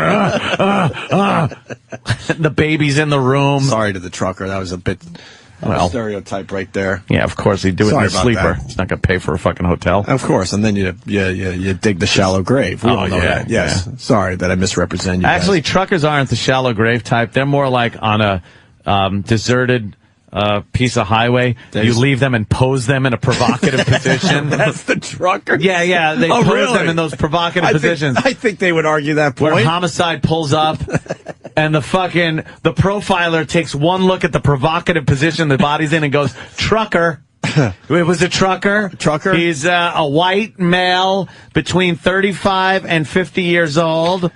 It's just obvious. And provocative posing is always bad. The shallow grave thing is real simple. Lazy, out of shape fucking people. Don't want to dig deep. They don't want to dig deep. Some Why rocks. wouldn't you dig deep? Hit root. What else do you have to do? Where do you have to go? Once you start digging the grave, you should just keep digging. But what if you hit rock? Who get you fucking roots? Dig around the rock? More people to kill. We've all dug. We've all dug holes growing up. You know what it's like. But I never understood the shallow grave thing. Simple, because where are you going? Why are you impatient? Let me explain. Or they just cover them with leaves. In terms you can understand about that situation. Yeah. You ever cook something really tasty and you eat it, and then it's time to wash the dishes? Yeah. It's horrible. You've already enjoyed the meal. You don't want to have to wash all the dishes now. But you look at them and go, this sucks. But you wash the dishes so you can enjoy another meal. See, if you don't fucking bury the body properly, you're not going to be able to enjoy another dead hooker. You're right, but a lot of people don't really like doing that. They leave them in the sink to soak. Well, that's just stupid, because now you're not enjoying any more meals. Well, I understand that, but, killing a hooker, it's a lot of work afterwards. Mm-hmm. You got a lot of stuff to get rid of. Especially if you're a trucker. You're on the road. Mm-hmm. That truck, boy, that sleeper, there's all kinds of DNA in it now. Mm-hmm. Her hair's probably in there. And you had a shovel. What do you need a shovel for? There's dirt on it from an area you're not in. It's just, they find all this shit. Too much CSI for you. Oh, man. They could take dirt off the shovel tip and go, well, you know what? That's the same type of dirt that was around the body. Where were you? That's dirt from Kansas City. We know. Big old fucking recap fucking treads that they're pouring plaster into. Yeah, that's off of your rig. We could tell. Okay. Well, this truck is going to tell us what he does with the bodies. All right. This should get the fucking authorities fucking meeting with us after the show today. We haven't had the authorities by in a while. How many times have we had the authorities by because of it's been a couple. Okay, it's been a couple over the years. Let's just leave it at that. Yeah. Go ahead, Nelson. Yeah, what's up, guys? Hey, man. What I do is I usually leave the dead hooker in a rest stop bathroom with a Atlas shoved down their throats. Ah, there you go. See, an Atlas. Mm-hmm. Thank you, sir. That's great. Family Guy, Terry Schiavo. I did not see that. A lot of people are saying it was really funny. They did a Terry Schiavo song. Maybe someone take a peek, see if it's worth throwing on the air. Hey, by the way, creepier. By the way, yeah, go. Just to what we were talking about. Nothing creepier than the provocative pose. That is nothing creepier than someone that kills somebody and then puts them in a sexy pose before they leave them out in the open, mind you. What's that about? For people to find that is a twisted individual.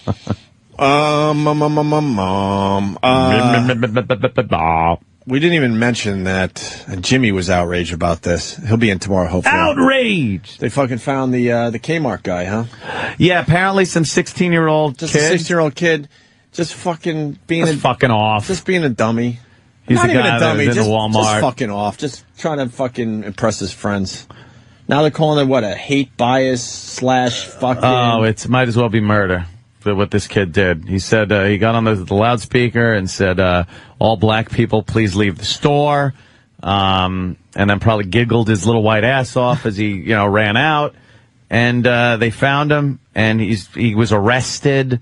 This is something that just would never happen. It's just a dumb prank years by a ago. kid. It's a dumb prank. We all did pranks as kids. And the phony outrage. No one's outraged by this. Just stop with your phony fucking outrage so you have another point against the white man. Enough with the outrage. Please. There's a president in office that's a black guy. Just stop. They should just take it for what it was. A dopey kid playing a joke. Doing a prank. How about the fucking shit that's going on in Philly? What happened? Where there's a new game going on where people just decide, a group of kids decide that they're just going to jump elderly people and stomp the fuck out of them. That's a good game. It's hilarious. How about you pay a little more attention to that than stupid little white kid making a joke over a Walmart speaker? Is that part of Obamacare? Yeah, that's part of Obamacare. If we could, get rid of some of the old people. They have a name for it, too. What? I can't remember the name. Somebody will pop it up over here. Oh. But there's a name for this activity. Fuck the Flyers. Is that what it's called? Yep.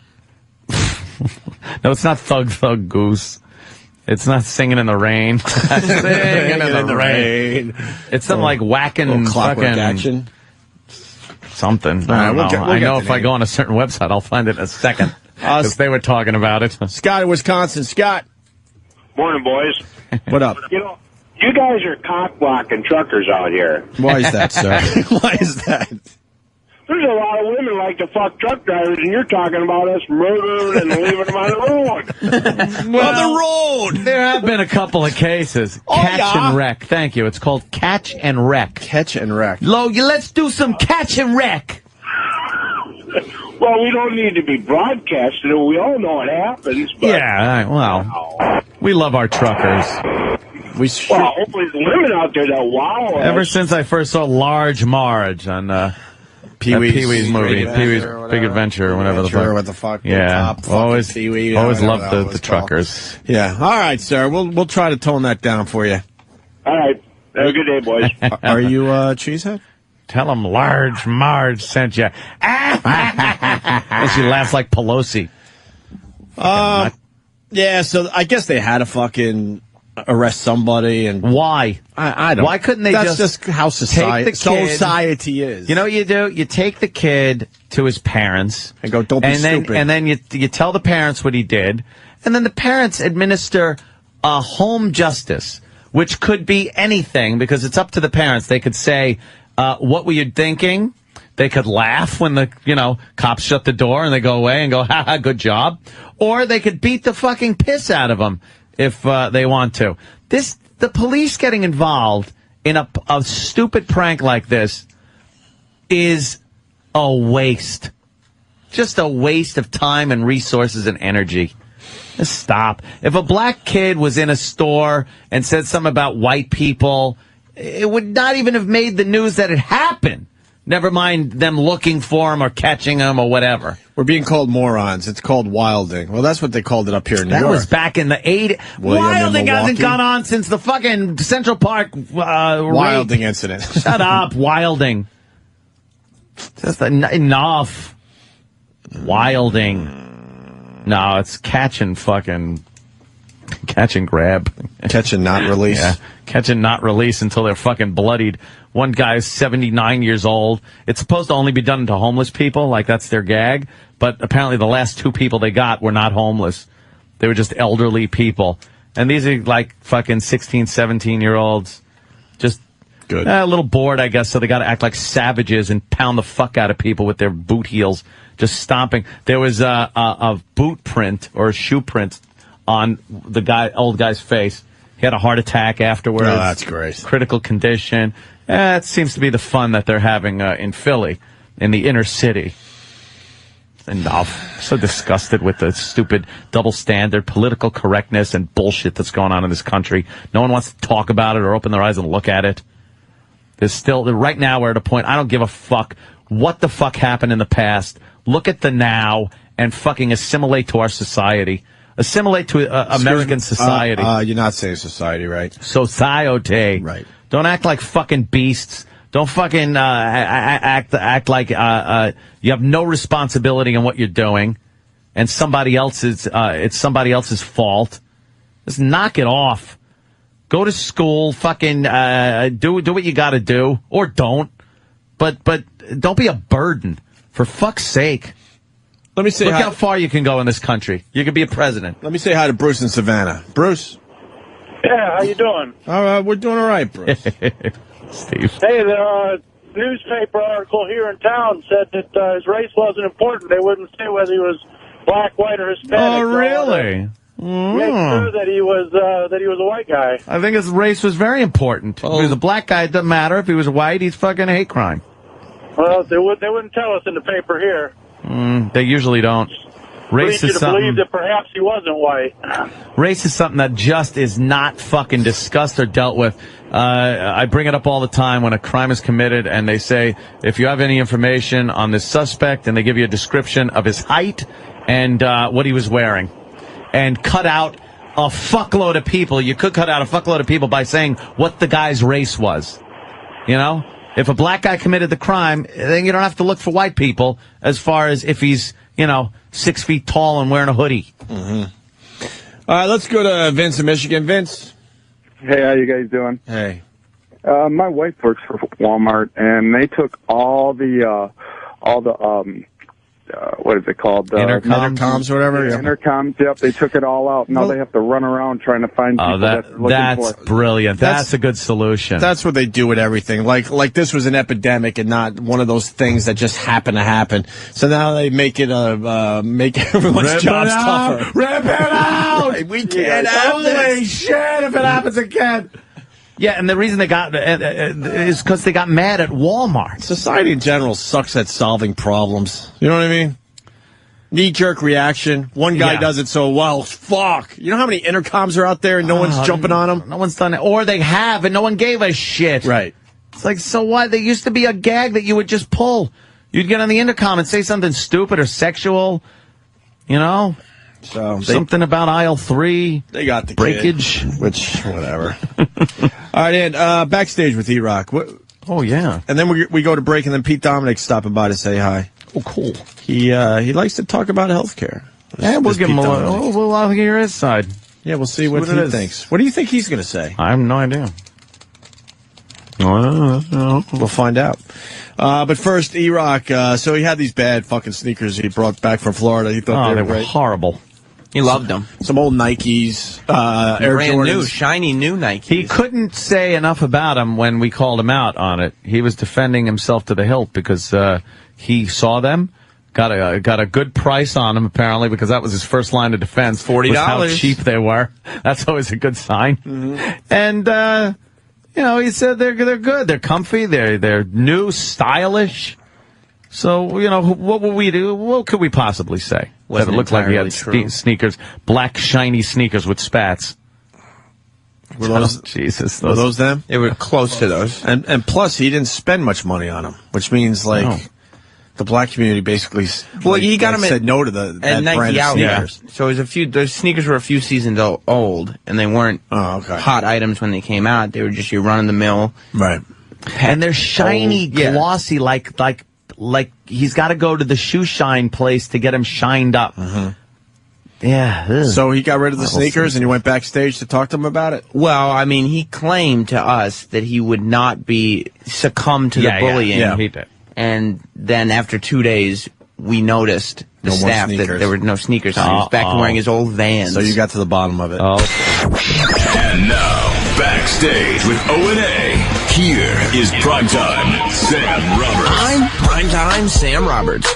Last week, E-Rock returned to the Opie and Anthony show wearing a pair of new basketball sneakers that caught a lot of people's attention.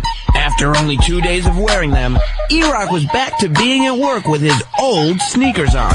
We reached out to the Sex Bagel to find out what happened to his new kicks. E-Rock, you're not wearing your new shoes. No, I am not, Sam. Why? You wore them for 2 days. Did you buckle to the heat? Not to the heat of the show, but to the heat of my fiance. What does that mean? She's really pissed off at those shoes. Why? She hates them. She thinks they're hideous. She thinks they're too urban.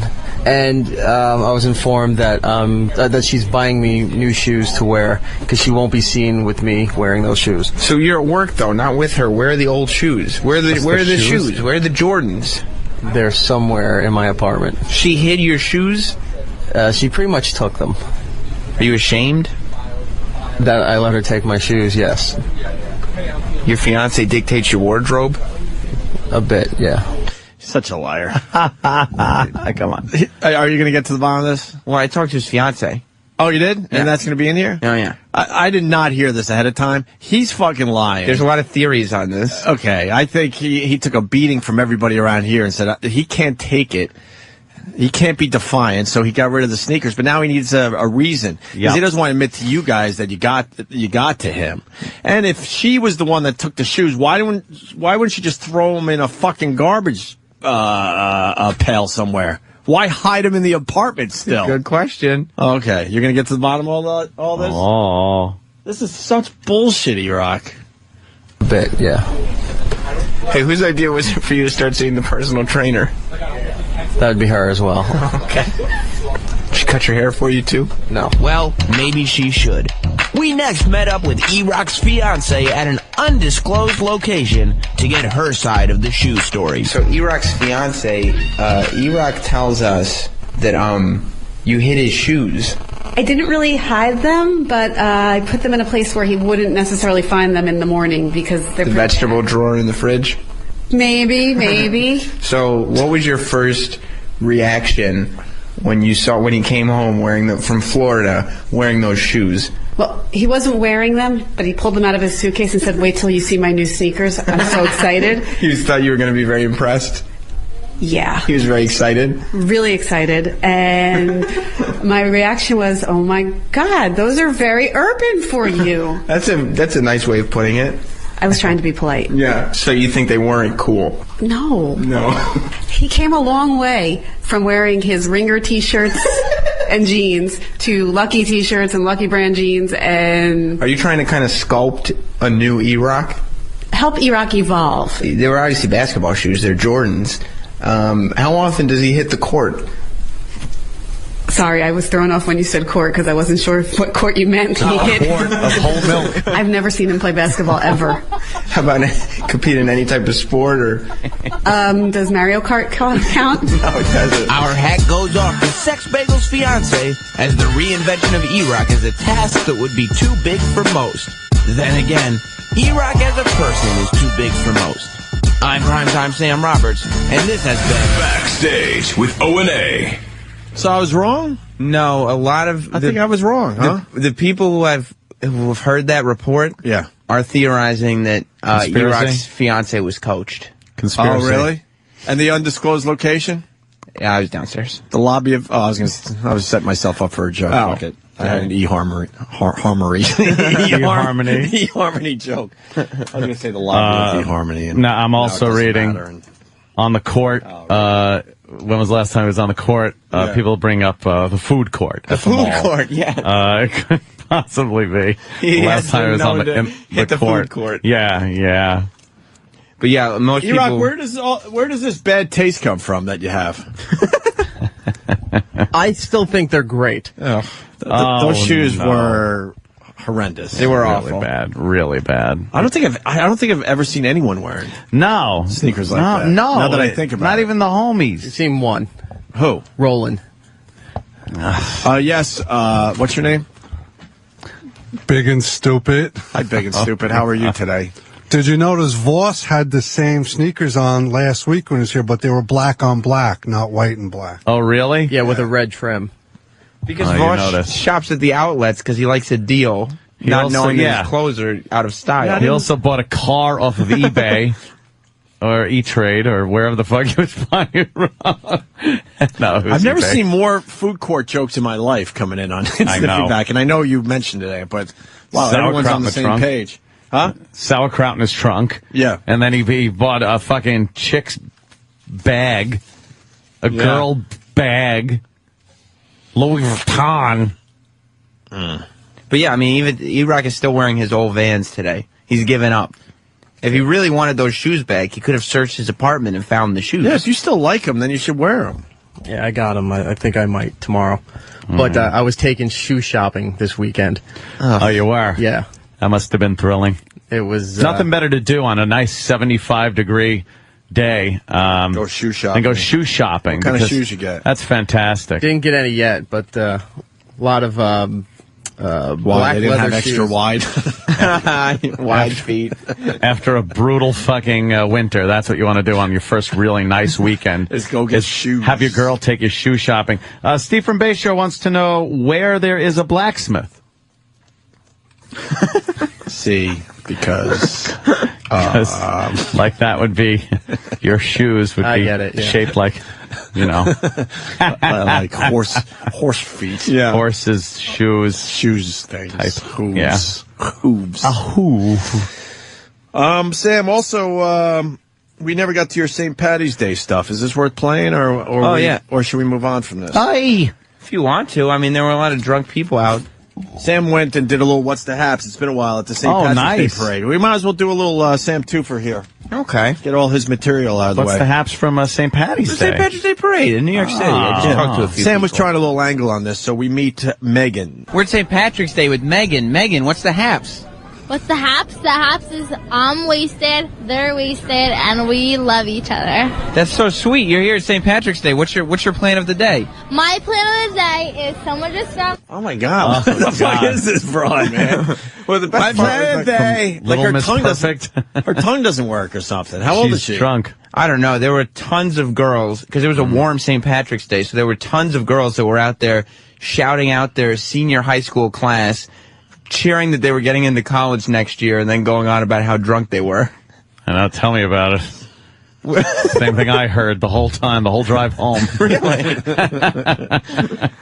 So they were all just drunken teenagers out there. Someone just found my ass, his name's Nick, and also I'm gonna get a hot dog, and also the God. parade. What's been your favorite part of the parade so far? My favorite part of the parade is all this green shit. Green, green, green. Everyone's green. Is it hard to celebrate when you know that the 9/11 attacks were a government conspiracy? No. What? The government planned 9/11. How else would you explain building number 7? It was a surprise attack. No, building number 7 wasn't even attacked, but it came to the ground. It was a controlled demolition. You know what? I don't know about any of that shit, but I love you. Are you Irish? No, my name's Irish, Megan. Megan? Oh, Megan. And where'd you come from? Where'd you commute in from? West Milford, New Jersey. Do you think that the government killed JFK because he wanted to take the troops out of Vietnam? Absolutely not. I believe that some other big bitch killed him. A bitch? I don't know, you know? How do you explain the magic bullet? He was on, what is it called? Like the pill or something? I don't know. Exactly. All right, well, you heard it here. It's St. Patrick's Day in New York City. St. Patty's Day. Did she say I'm not a lawyer? I don't know what she Holy said. shit, what a babbling Jersey piece of trash. And she's going to college? That's fantastic. They're all going to college. Wow. Was she hot? She was like 18. She sounded like she... Yeah, that's an 18-year-old can't be hot. What are you doing? What's wrong with you? What were you trying to do right there? Yeah, by what's the way? wrong with you? What were you trying to do right You're there? not allowed to I admit said- that a girl Come could be on, hot come because on. you're in a relationship? Is that what It's the deal okay. is? No, A a girl girl will will be faggot. okay with Don't be a that. faggot. I ask you, was the chick hot? You go, I don't know, she was 18. Yeah. She looked very young. She was not... Dude, So would you stop you being get a bonus bullshit points. artist? If she's 18, you get bonus points. There's On the hotness nothing scale. wrong with Yes, that. There's a whole formula. You're a fucking guy, and just because you're in a relationship, what, your chick might hear? No, I can and what say will if she somebody... say? I can say if somebody's good looking, but... Good looking's for guys. Was she hot or not? She was hot. I mean, it wasn't. It's not. Oh my God! Look at you backpedaling, motherfucker! I'm not into you sound like E-Rock right now. You sound like Sneakers E-Rock. Sneakers E-Rock. Right now with the fucking his girlfriend telling him. It's not a matter Your of a girlfriend is girlfriend. dictating to you who you can say is hot into that microphone. She's got it hanging over your head. She doesn't even listen to the show. Why not? It'll get back to her. Who's gonna tell her? E-Rock? One of her friends will be like, oh, and then, did you hear today? Who are you texting over there? Let me tell you something. Your boyfriend, your fiance, your not fucking fiancé. whatever the fuck you There's are. none of that. He was talking about some girl and saying she was hot, and she was 18 years old. That's disgusting. You know how their friends are. Bop, bop, bop, bop, bop. Nothing worse than your chick's friends. They should all be fucking decapitated. Horrible chicks' friends. Well, why don't we meet Eric? Eric was hot. He was kidding. It was a little joke, you know. I can admit that Eric was. I got it. It was very right. It was quite clever. Yeah. We're here with Eric on St. Patrick's Day. Eric, what's the haps? Not much. Just celebrating St. Patrick's Day in the city. It's a great day. It's beautiful out. You know, just hanging out. What time did you get here today? I took the train in at 11. Got here probably around 12. What's your plan for the afternoon? Plan is, just walk around, have a good time with my friends. We came in, just celebrating St. Patrick's Day. So, have you been partying today? Absolutely. Is that easy to do when you know that the government planned 9/11? I had no idea that the government plans 9/11, but they never showed. There's no footage of a plane going into the Pentagon. I have heard that. I've heard rumors about a missile. Yeah, it was a missile. Yeah, that's what I've heard. I heard that the impact, it was too small to be a plane, that it was done by the government. Absolutely, yeah. Aren't you glad you know the truth? I'm glad I know now. Happy St. Patrick's Day. Happy St. Patrick's Day. Jesus. Happy St. Patrick's Day. St. Patrick's Day. I kind of like the angle on this. And finally, a Jamaican-Irish guy. Yeah, he was Jamaican, but he said, everybody's Irish on St. Patrick's Day. I wish Jimmy was here. He does such a good Jamaican accent. I know. Caribbean Jimmy? Caribbean Jimmy. Maybe tomorrow. Yeah. We'll do one more of these. We meet Patrick. Yeah. All right, we're at St. Patrick's Day with Patrick. Patrick, what's the hat? The hat? The haps. Oh, the haps? Yeah. It's right here, baby! Yeah. Oh, he has no shirt on also. Yeah. Fucking good. So what are you doing out here for St. Patrick's Day? Why I'm out here for St. Patrick's Day? Because I love Irish people. I love Irish people. Skimmer, long live the Irish people. I'm black and I'm Irish, baby. Can you believe that? And I'm Jamaican too. Bomba clap, man. Hey. So how long have you been out here for? How long I been out? All day, baby. Yeah? I've been out here all day. 7, 8 a.m., baby. Yeah, baby. So is it hard to party at all knowing that 9/11 was an inside job? You know what? First of all, I don't want to talk about no government. I'm here to fucking party, baby. I'm sorry for the people that died on 9/11. I'm really sorry. But you think the government was behind it? I think so. How do you feel about all the world elite coming together to form a one world government that would kill off 2/3 of the population? They would kill everyone? 2/3, not everyone. I don't know. If it's a good idea, I'm with it. If it's a bad idea, I'm not with it. Because I'm here to fucking party, man. What if you're one of the 2/3 that they exterminate? Oh, motherfucker, they're gonna kill me? Yeah. I'm not with that idea. Fuck that idea. You heard it at St. Patrick's Day. Yeah. What the fuck? That's all right, man. That guy was trash. Yeah, that's Patrick. Very good. We got to cut it there for now because Pete Dominic is waiting to come in. So we're going to take a break. Pete Dominic does a terrific job. What channel? POTUS, right? Yeah. He's on POTUS every afternoon, and he knows a little something about this healthcare thing. So we'll get into that with Pete Dominic next. Certainly. It was a big day down there in Washington. Oh, yesterday. was it ever? And once again, we'll discuss that after the break. Stay there.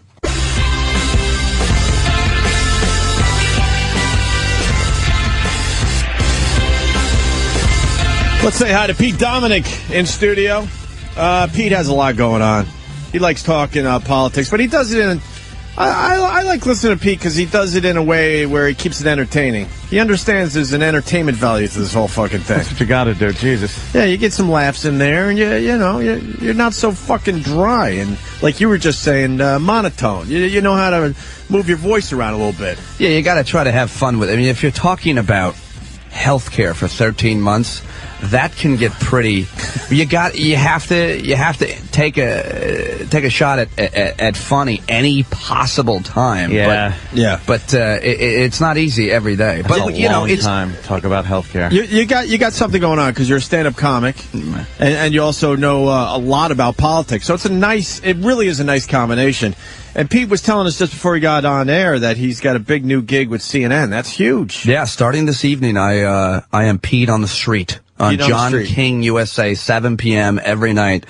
I'll be doing this segment called Pete on the Street, where I do like a man on the street segment, and I go out and talk to the people about the things. See what the common man is saying. I've been for my whole stand-up career. My strength has always been just busting balls, crowd work and off the cut, and I don't want to do the same thing every night. And I've been an audience warm-up comedian for years, and I get to quit that, which I loved. But that's not comedians don't respect audience warm-up, but I've tried to make it respectful. Really, isn't that odd that they really don't respect that? Well, it is. It's not because I know you're being sarcastic. It's not because most guys do the same thing every night, and it's cheesy. But luckily I've been working on the Colbert Report, where you can have an edge, number one, and number two, the camera guys always watch me, so I try to be different every night. So I do it for them. With that said, though, you're making the audience laugh before the big TV show starts taping. So in my dumb mind, I'm thinking, well, that guy is cracking up the audience. Get him on the fucking show, too, somehow. Well, that's what happened.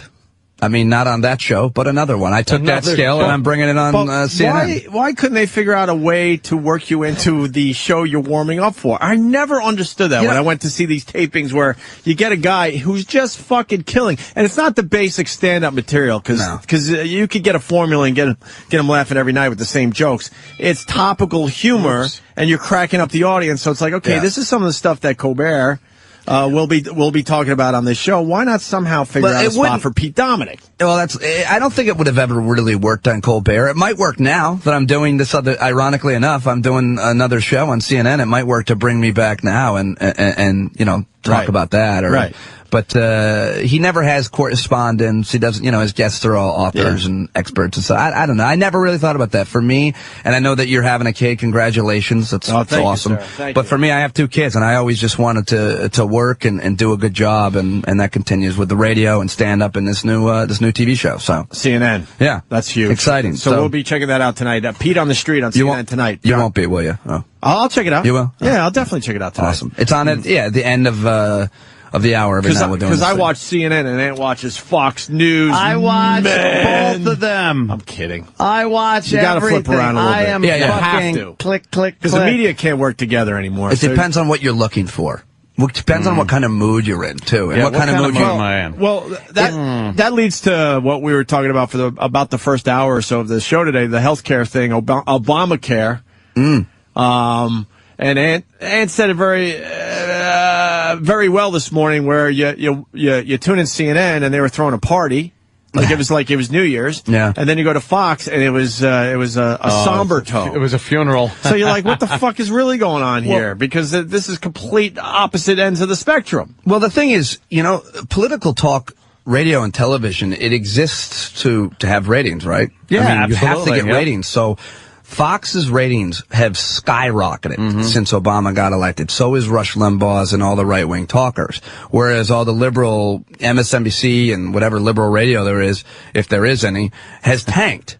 You have to have a controversy to be interesting, to get ratings. The good and bad thing about being on satellite is we don't get ratings, so we can't, of course, have any leverage, number one. But number two, as you guys said, but number two, for me, I don't have to worry about that. Real political discussion is a discussion. And if there's a conflict, then great. But the fact is, whether it's CNN or whether it's Fox or whether it's radio, you have to have some controversy. And the truth is, about all of these issues, is there really is some kind of middle ground. I mean, like this healthcare reform, it's not a liberal government takeover. It is a very kind of Republican, I'm a way to the left guy. And this is very much a Republican. And now you're fucking crazy. It really is. A very Republican? It's a very much Republican idea in most ways. Oh, yeah? Yeah. So how's that? Well, it's completely privatized. Everything goes to the health. It's a total handout to the private health insurance industry. Really? They're getting 32 million new customers. I thought it was privatized. I thought it was private companies doing business, the insurance companies, and now it is being taken over by the government. And, they're just you're giving money to the government's giving money to subsidies to Americans so that they can buy private insurance, and then regulating the insurance companies. Well, you have to and pretty much telling them how to do business, how they can do business. Well, they're telling them they can't tell you that if you're sick, that they can't really compete with each other as far as pricing goes. It just seems a little more liberal than conservative, a little more Democrat than Republican. It's actually the Republican idea a lot in many ways from the early 90s. Less government, really? Because that seems to be the what Republican. they propose for healthcare reform. The Republican way has always been less government interference in people's lives, and boy, this sure doesn't fit that bill. Well, you could say that, but again, I'm just telling you, in 1993, 1994, it was, the Heritage Foundation, which is a really, very much a conservative right wing. They came up with a very similar idea with a mandate and so on. A lot of Republicans signed on for it. Well, then why did Clinton tank so badly in his attempt at They did a very bad job. If the Republicans were behind something like this. Well, they did a bad job of selling it, and they also didn't have a very, liberal, progressive Congress. He couldn't get it done. No, they didn't get nearly as far. And that proves... And it wasn't in as bad a shape. And I think that proves my point on this one also, is the fact that it took a very liberal Congress and a very liberal president and speaker, and everybody else that has been involved in this has been very liberal, to get this through. And not one Republican voted yes on it. I would argue that it's not very liberal. I would argue that very liberal would be Medicare for all, single payer. That would be very liberal. Well, they have to, and believe me, they would if they could. Hopefully, I'm for that. They knew that wouldn't pass at all, even with the Democrats. Right. Hopefully they will at least get some kind of public option. I would. You were into the public option? Oh yeah, I'm into single payer. I'm into Medicare for all, for everybody. Absolutely. Now, you think that health care would be better for everybody in this country under those circumstances? Yes. Like in Canada? In many ways, yes. So why do people come here? You would still have private health insurance. But why do people come here for our health care system from other lands if it's so good other places? Because if you have enough money and you want to get the very best doctor, like some of them can do that. Yeah, you're right. But you would still have that here. That wouldn't go away. But isn't that the way America is supposed to work? It's not fair. We don't have a fair country. We have a fair playing field. It's a level playing field, but some of the players on the field are better than others. Some deserve to play certain positions because they perform better than others, and it gives people incentive to do things. Now, if I want to have really good health care, the Cadillac of healthcare, as they're calling it, why should now I be penalized? You'll still have that. You would still have that. And a 40% fucking tax raise on that. That wouldn't happen. Hold the phone. You're going to grab the Post? I will. You're going to read from the New York Post? I'll go to the Daily News. Either one. You know what? The Daily News, which has Tiger Woods on the front of it. But this is. You're going to quote about healthcare from the Daily News with Tiger Woods. It's a newspaper that. Go ahead. Who's their health economist writing there? Who's the writer? I'm not talking about. It's a picture with Obama wearing a crown. Yeah, you're going to quote from that article. Go ahead. Go ahead. It's got a clip. No, that article has a clipboard image to make it easier for retarded people to understand. Exactly. Quote from That's that. exactly why I read it, by the way. That News for Dummies journal that you're reading. Go ahead. I've got the New York Times because I'm better than you. Go ahead. I'm an elitist. So the facts will be different. I'll read Paul Krugman. So the facts will be different. As a matter of fact, tax on high-cost health plans. A 40% excise tax will be slapped on high-cost Cadillac plans starting in 2018. Now, that's different in your stuffy fucking stuff shirt. I never get laid newspaper, as opposed to. I thought you were gonna. You should have just made that personal. You didn't have to add the newspaper. I was like, how does he know that I asked my wife to have sex with me? And she said to me, tomorrow night at 9:12. I go, I'm not gonna be home till 9:30. She goes, I know. Nice. It's awful. Get ready. So I would be penalized for having the best healthcare plan. But the paper says why you wouldn't will. I be? Pete. Does that say that you will? 40% excise Yeah, it tax. says Anthony. I have the Cumia same personally. health insurance that you do here at the company. We'll be all right. We won't have to. Nothing will change. No, I don't have the company's health insurance. Oh, I'm sorry. Fuck that noise. Oh, what do you have? I actually want to. I have, what is your plan offer? It offers everything. It's very expensive. Yeah. I must admit, it's much too expensive. Why? Why do you have for what that? I like? Because it covers everything. Why do you need it to cover everything? Why not? I don't want to deal with hassles. You know what? Today, I'm going Does yours have a doctor? Because you guys are, I don't know how much money you make, but I know it's a lot. And if you're really rich and you have that health plan, like I want to know what that offers. Like they come, is it like a hot female doctor comes to your house? If you want one, because you get to choose from a lot of doctors. Can you pick what your doctor, with your plan, can you choose the what you want your doctor to look like? Because I would always want an Indian woman. For the prostate exams, I look for a girl with shorter nails, but a pretty face. Yeah. Have you ever had that? Prostate exam? I don't know how old you are, but I had to only get from my stupid guy doctor. We won't go home ashamed. With here's the thing. With the new health care. I'm answering your question. I'm sir. sorry. I'm answering your question. I'm not used to working with people on the radio. I used to. It's an uncomfortable thing to have done. Well, and they lube up so much, and you're like going home all squishy. That depends on who's doing it, really. Who the fuck the hell? Well, I do it myself from time to time. Who the never fuck did it twiddled for your you? bean in the shower. No, here's the thing. This new healthcare plan, you won't have to get, you won't have to go to your primary care and get the finger from her or him and then go to the colonoscopy. You can go, with Obamacare, you only get one finger. Does that sell it? Not two. You don't get the primary care finger and then the specialist, knuckle. By the way, I just read that out of the New York Post. I'm getting a full fist up my ass, so it doesn't matter, one finger, 2, 5. Because with Obama, it's already been a full fist up my ass, so I got plenty of room now. But apparently they thought my money was up there and wanted to grab a little more of it. Now, Pete, let me break this down. I mean, shouldn't we have spent even more time making sure this whole thing was right, or was this thing ready to go in your opinion? Listen, first of all, I don't think it's in any way perfect. Again, I would like a Medicare for all. It's got a lot of problems. But why did we need this passed yesterday, like Ant was saying, at midnight? Why couldn't we spend a little more time on this and make sure it's right?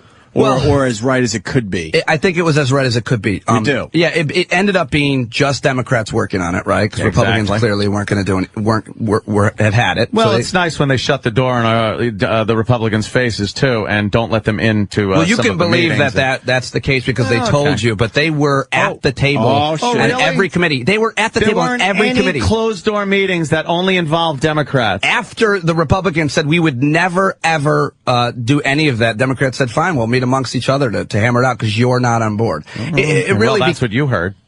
No, I didn't hear anything. I cover this from every angle. But you just said that's what I heard and dismissed me in that fashion. Well, so listen, I'm dismissing you in that same fashion. I read a lot more than you, and I have special birds in my ear telling me. I don't know about that. I read a lot. Anthony reads way more than the average person realizes. I do a lot more dick jokes than you. You can't possibly have read more about healthcare than me. You can't. I will. How could you ever do this show every day? I agree with that. I probably don't. Which doesn't make me right. I just wanted to have, because I didn't have a real argument. I just said I read more than you. So I just, did that shut you up? It usually works. No. I read a ton. I've read enough here's to know more than the, especially the average Joe out there knows about this. You do. No, you do. The question you asked, though, is could they have done more? They spent over a year on this. I understand people have been working on this problem for 60 years. So it depends on what time frame you're looking at. What's another year? What's another 6 months? Well, you wouldn't have gotten it's hard to get anything else done, and there are some really important issues that we need to start to, Yeah, that's what I'm worried question about. Of the What's day. Next? I think probably immigration, right? For me, I think we could all probably go around, and this will be one of the first segments I do on the CNN show, but what's next? And what do you want to, I think it's got to be regulatory reform on the banks. I mean, I think, again, and I don't think that's a partisan issue. I think that's liberals, conservatives, Republicans, Democrats would like to see Wall Street have to have some rules. that they can't screw the world. It's not a liberal, I mean, Clinton deregulated everything. You can blame Republicans and Democrats for what happened, but really you have to start to say, listen, you can't do that. You can't. You don't have any money to cover that. You can't say you're going to do. And I think that they have to do that. I don't know that they'll be able to get that done, but which will be weird. Who's standing in the way of that? I don't know. Yeah, what Republican or Democrat? I don't know either. I think there are a lot of rules in place that were just overlooked. It would be nice to enforce things that are already kind of there. Well, they deregulated. In 1999, they deregulated everything that the Great Depression put in, so that wouldn't happen again. They said, let's get rid of all that, and it happened again, pretty much. Yeah.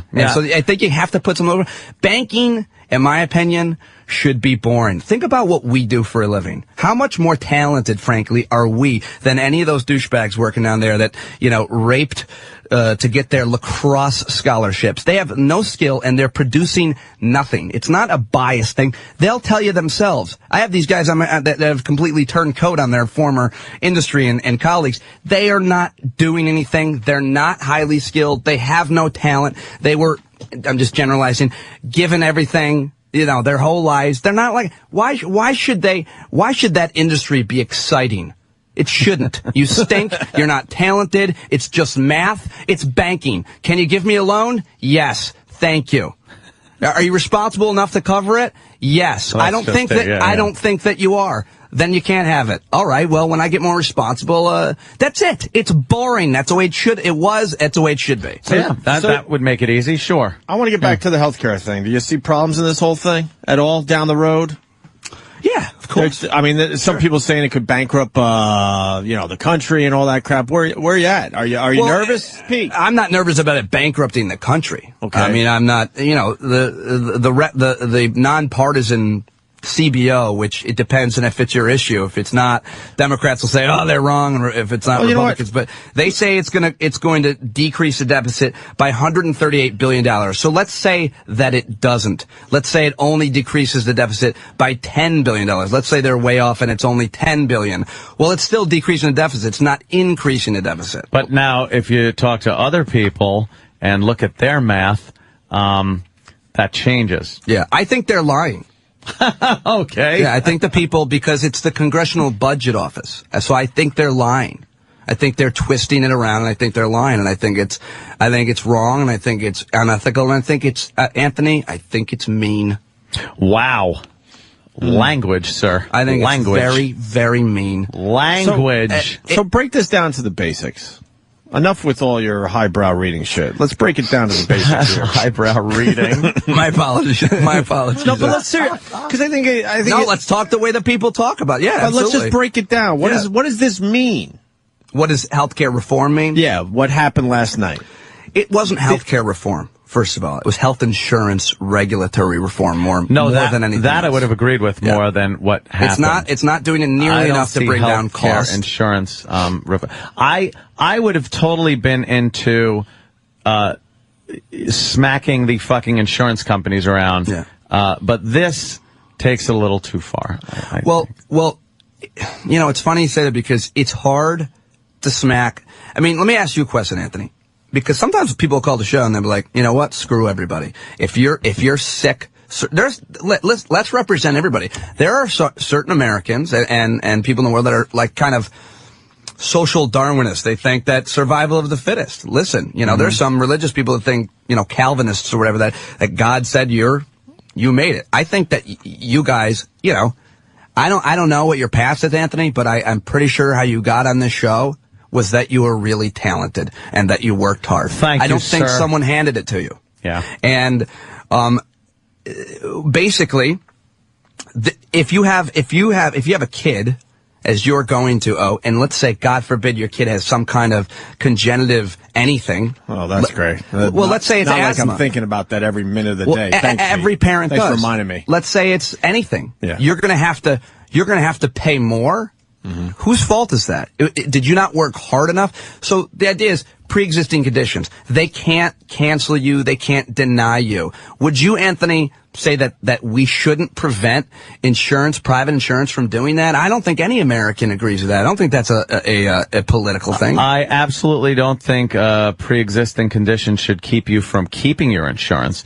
But if you don't have insurance and have a pre-existing condition, it's very difficult to kind of go to an insurance company like you would a car insurance company after an accident and say, could you insure me? I just wrecked my car. Right, but what is insurance for? What is health insurance for? It's to ensure that you can pay your medical bills, but you do have to pay in premiums before the fact. Right, but it's so that you can see a doctor if you're sick. So it's for sick people. But in this country, you can. No, you can't. You have anybody that has Here we a go. health problem. Here we go. This is talking point 3A. Hold on. Let me get my my counterpoint. Hold on. Let me find my counterpoint for 3A. Look at MSNBC 3A. Guy. Anybody look can... CNN guy. Yeah, how dare you? I'm right down the middle, Anthony. I'm at CNN. I'll blurt. Make it Fox News stuff, and it'll sound like I'm Mr. Fox News. In this country, go back. I found my counter. Here it is. In this country, that if somebody has a problem, they cannot walk into an emergency room and get treated. They can walk into an emergency room and get treated, but that's stupid if you're a conservative to think that that's what you want. Because do you want to pay for the person's ER care where everything's more expensive? Did I say I want that? You're going to have to. That's what you're doing that right now. Did I say I want that? What I said is it's there already. Don't you want to prevent that? Don't you want to not pay for them? And you think this is going to be cheaper for me in the long run, tax-wise? Absolutely. Oh, really? Maybe not for you tax-wise because you're really rich. You might get hit a little bit. Yeah, I might get hit a little bit. Yeah, but how about I'm getting hit over the head with a sledgehammer but already? Maybe not by this. But no, let's go back to the ER thing. Can you get care? Yeah. But what's the ailment, number one? And number two, most people, if you can't afford insurance and you go to the ER to get care, you're going to have to pay for that, and then you're going to go bankrupt. Some people think that you can just get care in the ER and they don't charge you. Those people who think that are very stupid. No, I know that. I know absolutely. I know you don't think that, but Mitt Romney thinks that. But it gets to the point where people absolutely think that you cannot get care, which isn't true. But you can't get care. If you can go to the emergency room for a lot of different things, but I mean, you can't get a mammogram in the emergency room. You can't get preventative care in the you go to the emergency room because you find out you got a painful lump in your breast. You wouldn't have had to have gone to the emergency room if you could have gone to a doctor and got that mammogram earlier. If you had preventative care, I mean, you wouldn't have gotten sick if you had a doctor to go to ahead of time. You wouldn't be in the emergency room. Fucking 20 years old, I'd have loved to have a Porsche, but I had a Volkswagen. But really? That's what you're... Yeah, that's what I'm basing it on. So you're saying that you're spoiled if you get to see a doctor? No, I'm saying that in this country... Wait, what did you have instead of a Porsche? With a Volkswagen Bug. Yes. I had a Plymouth Reliant K car that was completely totaled on the right side, and my dad told me I could take his Corvette to the prom, and then that's how I got my date, and then the day rolled around, and he said I was kidding, and I had to drive the Plymouth Reliant K car. Your date must have loved that. Hope Moses. Damn her. She wore a dress that looked like a curtain that night, too, and she was so beautiful, and she dressed poorly for me. She dressed like my car. Did you get any action? Did I get any action? What'd you get? Ask me if I got any action in high school, much less prom. What'd you get? Nothing. In all of high school. Nothing. I made out a ton. Starting my sophomore year. Blue balls. You didn't get laid in high school? No. Not even close. Not even close. When did it happen? No one saw my penis until... Freshman? Late freshman year, and only because a bunch of black guys that I hung out with, like, basically forced a girl to have sex with me. All right. Yeah. As a freshman? So maybe late. Sophomore? I mean, I went to a junior college. Did you have all your hair back then? Sophomore. When I had hair, it didn't matter. No, I mean, I only could get laid now because of what I do for a living. I mean, I look like a cancer victim. I look like no one's. But no, I didn't get. Do you want us to say no? You don't, just to make your not at all. If you do that, then I'll feel like I'm surrounded by women. No, I'm a comedian. If you're not honest with me, I'll walk right the fuck out. Pretty sure why the show is successful is because you don't. BS people. Pete Dominic, unless you want tickets to their starting his big CNN segment tonight on John King's show at 7:00 on CNN. Check it out. It's Pete on the Street. But what were you saying there, Ant? I think we went off Volkswagen. Yeah. And I was going to ask you, do you think healthcare is a right in this country? Absolutely. Really? In America, absolutely. If it is in countries that are way worse than ours in every metric, then yes. Yeah, I like to think we're a better country. I like to think we're better people. But every other country in the civilized world, industrialized country, their government provides through taxes, it's not free obviously, health care, and they get way better results and they spend way less. If we instituted what France has right now, we would decrease the deficit immediately. But the statistics I've seen on especially things like brought up before, like breast cancer, the United States is really in the lead with taking care of breast cancer patients. There are a couple of metrics that we do better on, but very few. Most they do better on everyone. And I think, and honestly, and we wouldn't have a system like France or like Canada. We would have a uniquely American one, and we would still be the leaders in innovation, although that's definitely changing, because pretty soon China's going to take over everything. Thanks to us, by the way. Yeah, I know. Don't blame China. Blame us. My dad goes, we're at war with China. I'm like, that's because of us. We let them do that. You know, anyway, we just got to wait until they hit their fucking bubble and it pops and they have their They won't depression. be doing that. They have at some point that you can't sustain. You know, we have our ebbs and flows financially in this country. Right. When we become a third world country and stop buying their junk, they will go out of business. Then they'll go out of business. That'll be the end of China. But no, you said why? We have better, on certain things than other countries, and I'll give you that. And probably certain cancer treatments, but mostly no. Mostly no on everything. You don't think this will have an effect on things like research and development, where the absolutely not. Where certainly the not on research and development. Where the incentive isn't there because the government seems to be into just taxing the living shit out of drug makers, and all of that's going to get passed on to the consumer anyway. So how is this going to bring down like drug prices? Well, if you want to bring down drug prices, allow us to collectively bargain. Allow us to say, you know what? We would like to pay for your drugs what the United Kingdom and every other country in the world pays. And we're the one, you just said, we're the one developing and researching these drugs here in America, and yet they pay cheaper. They pay less.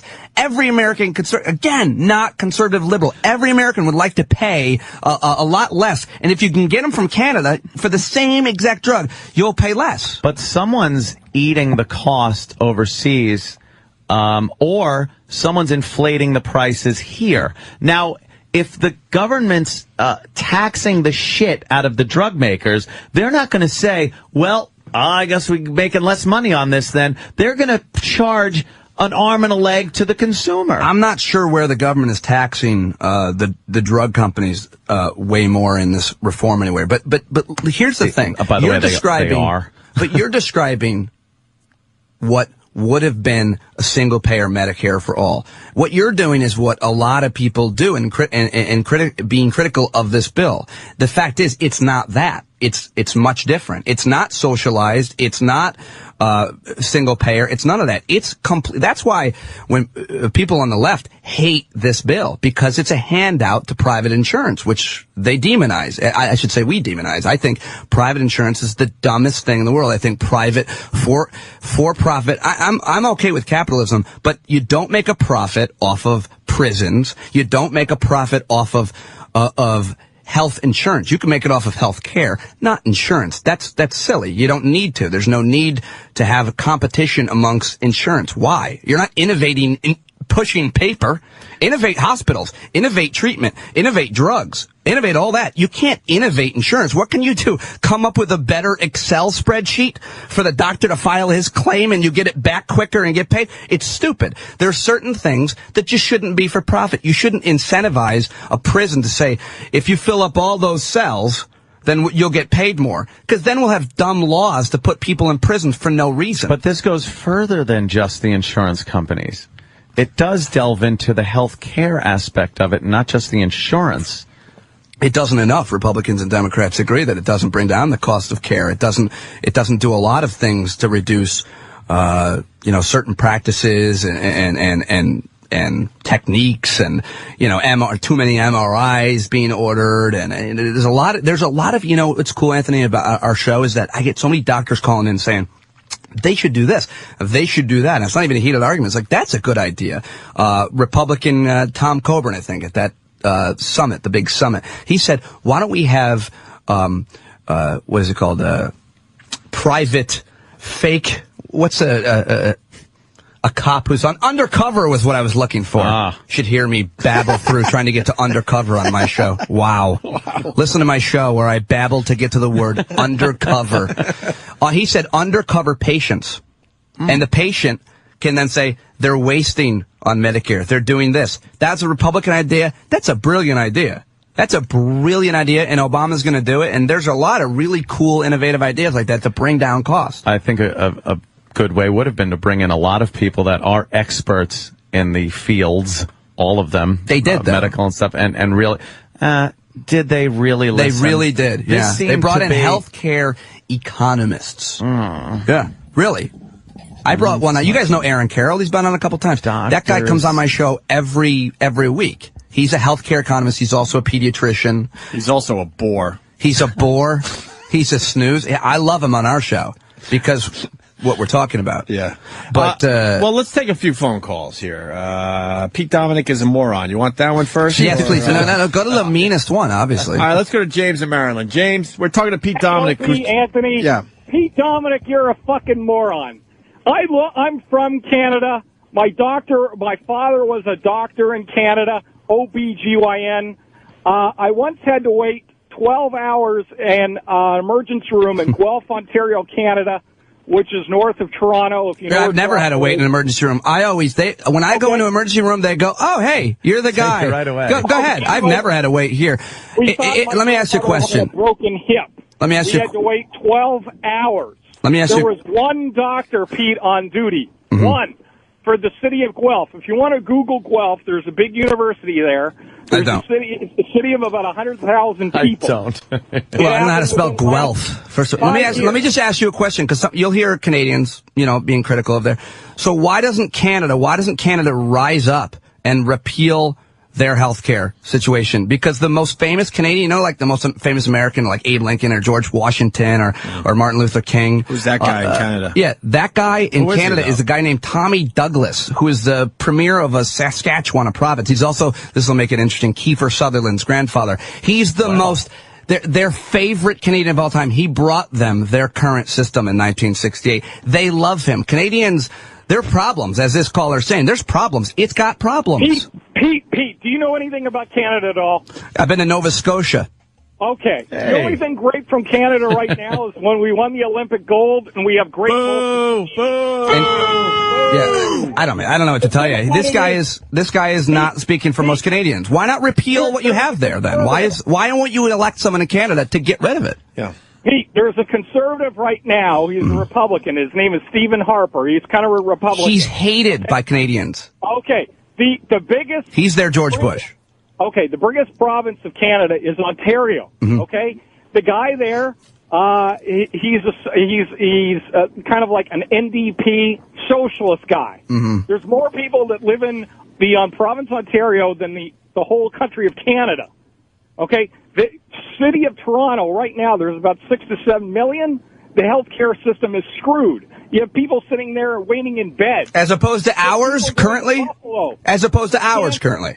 Detroit, Burlington, Vermont, Bangor, Maine, Detroit, Michigan. Pete, you're a friggin' moron. You don't have anything. You know what you're doing, okay? You don't have anything. You know what you're doing.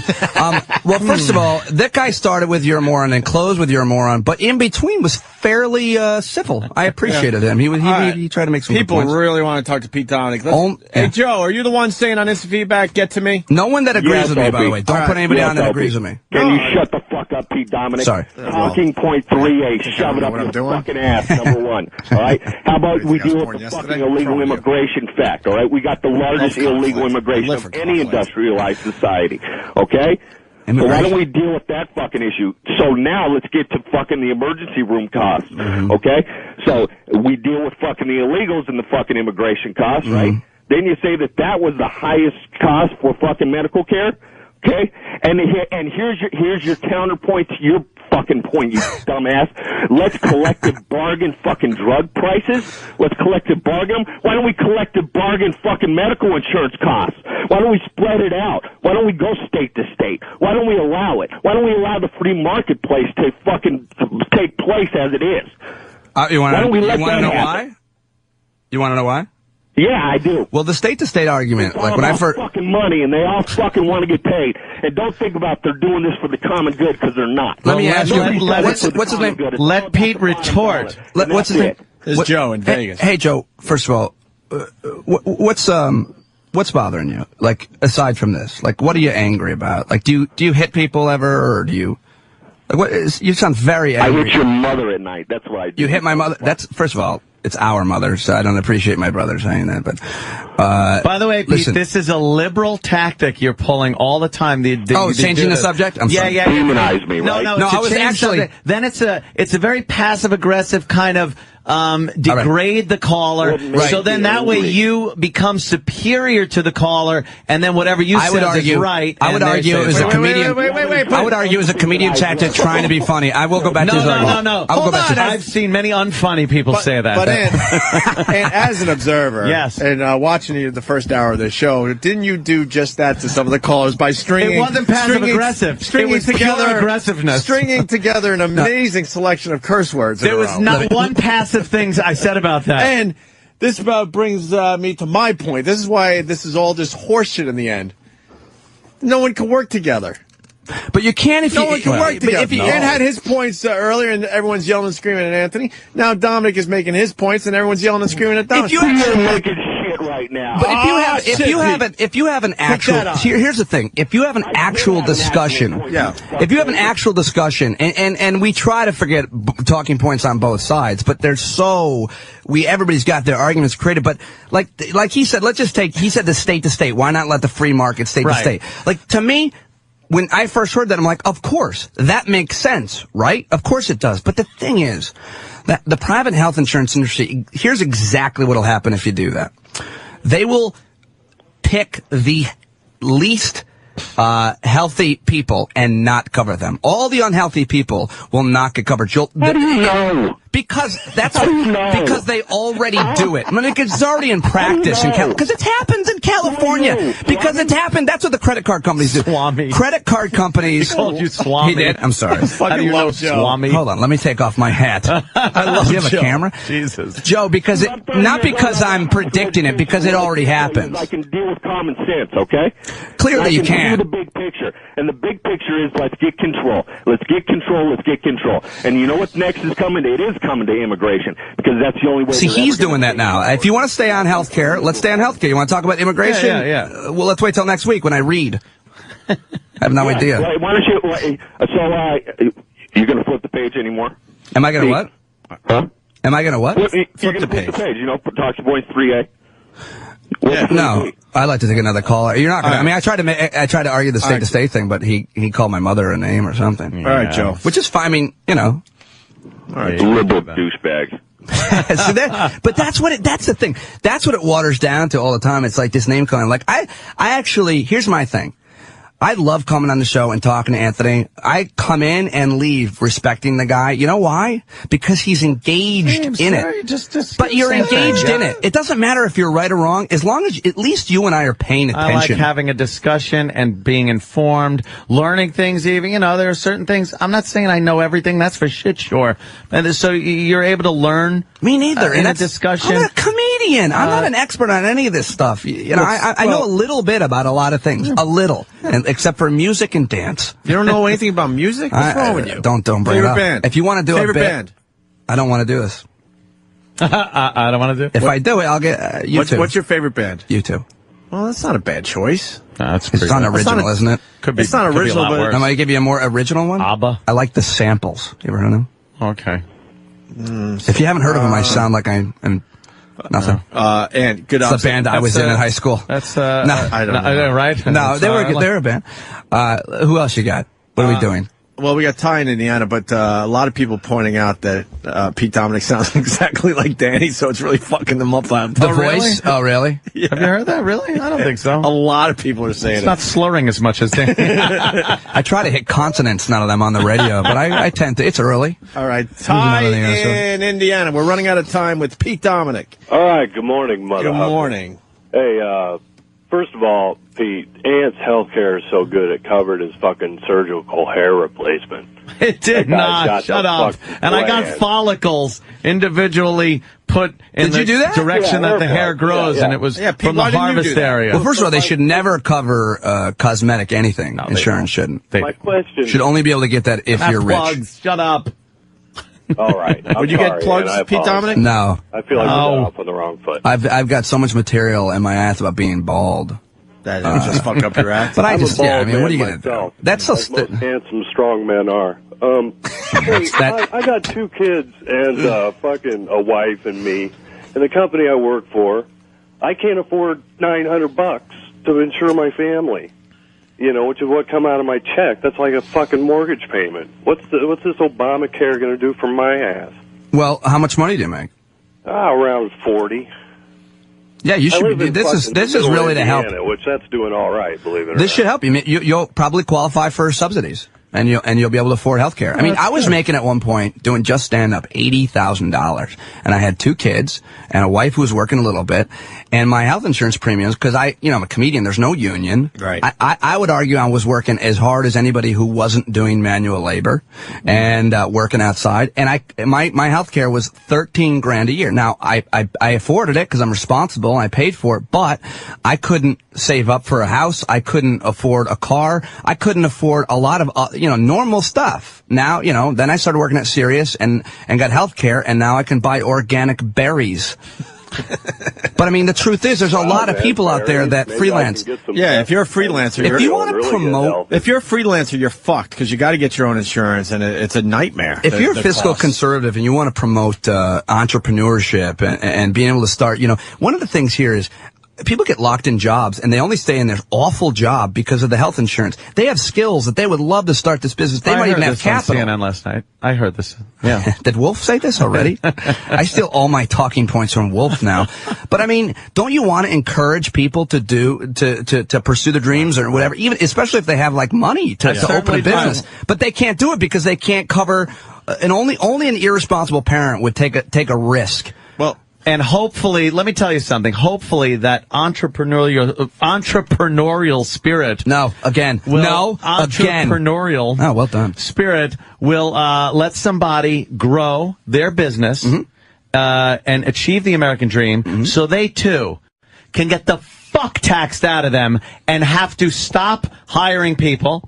Like I have, by the way, I've had to stop because of your People. taxes. Yes, because of my fucking taxes. They're too high.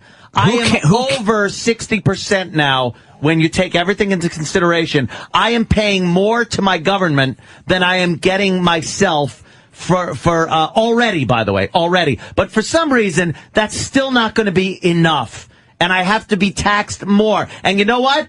I don't pay enough, according to, a lot of the people that fucking don't know me from a hole in the wall. Well, I don't know what your personal situation is, and I want to get a violin out for you.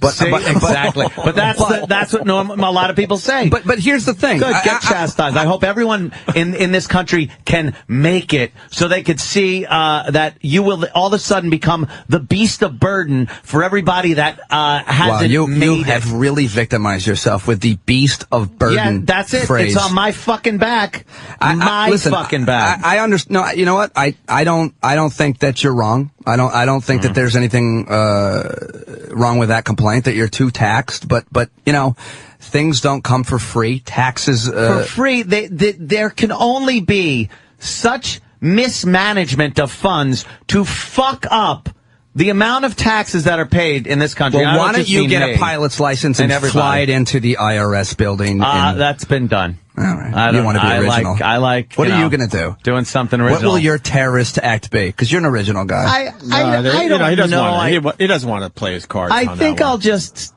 burn illegal movies and watch them. Yeah, like that. I'm thinking like you setting fire to movies. No, I'm like, why that would would you be do dangerous. That? I'm just talking burn them off the computer and then watch them and chuckle. Here's the thing. If you're 50 years old and you've been working in a steel plant your whole life and providing for your family and you just lost your job because the steel plant moved to China, you shouldn't be penalized. You can't afford health insurance for your family. No one worked harder than that guy, and he's getting shafted. And this will change that. This will change for the hardest working Americans. Everybody thinks this is for poor blacks. It's not. This is for hardworking whites, blacks, and everything in between. We already have health care for poor people. It's called Medicaid. This is going to help the people like that caller who fell through the cracks, who are working their asses off, liberal or conservative, making $45,000, $50,000, $60,000 a year. Their ages 40 through 55. They've been working their whole life doing everything fucking right, and their kids now are getting fucked, and their dad has to come home and say, I'm sorry, not only can I not afford your college, you can't go to the doctor because I lost my job at the plant, which I've had for 20 years. That's not right. It's not right. See, you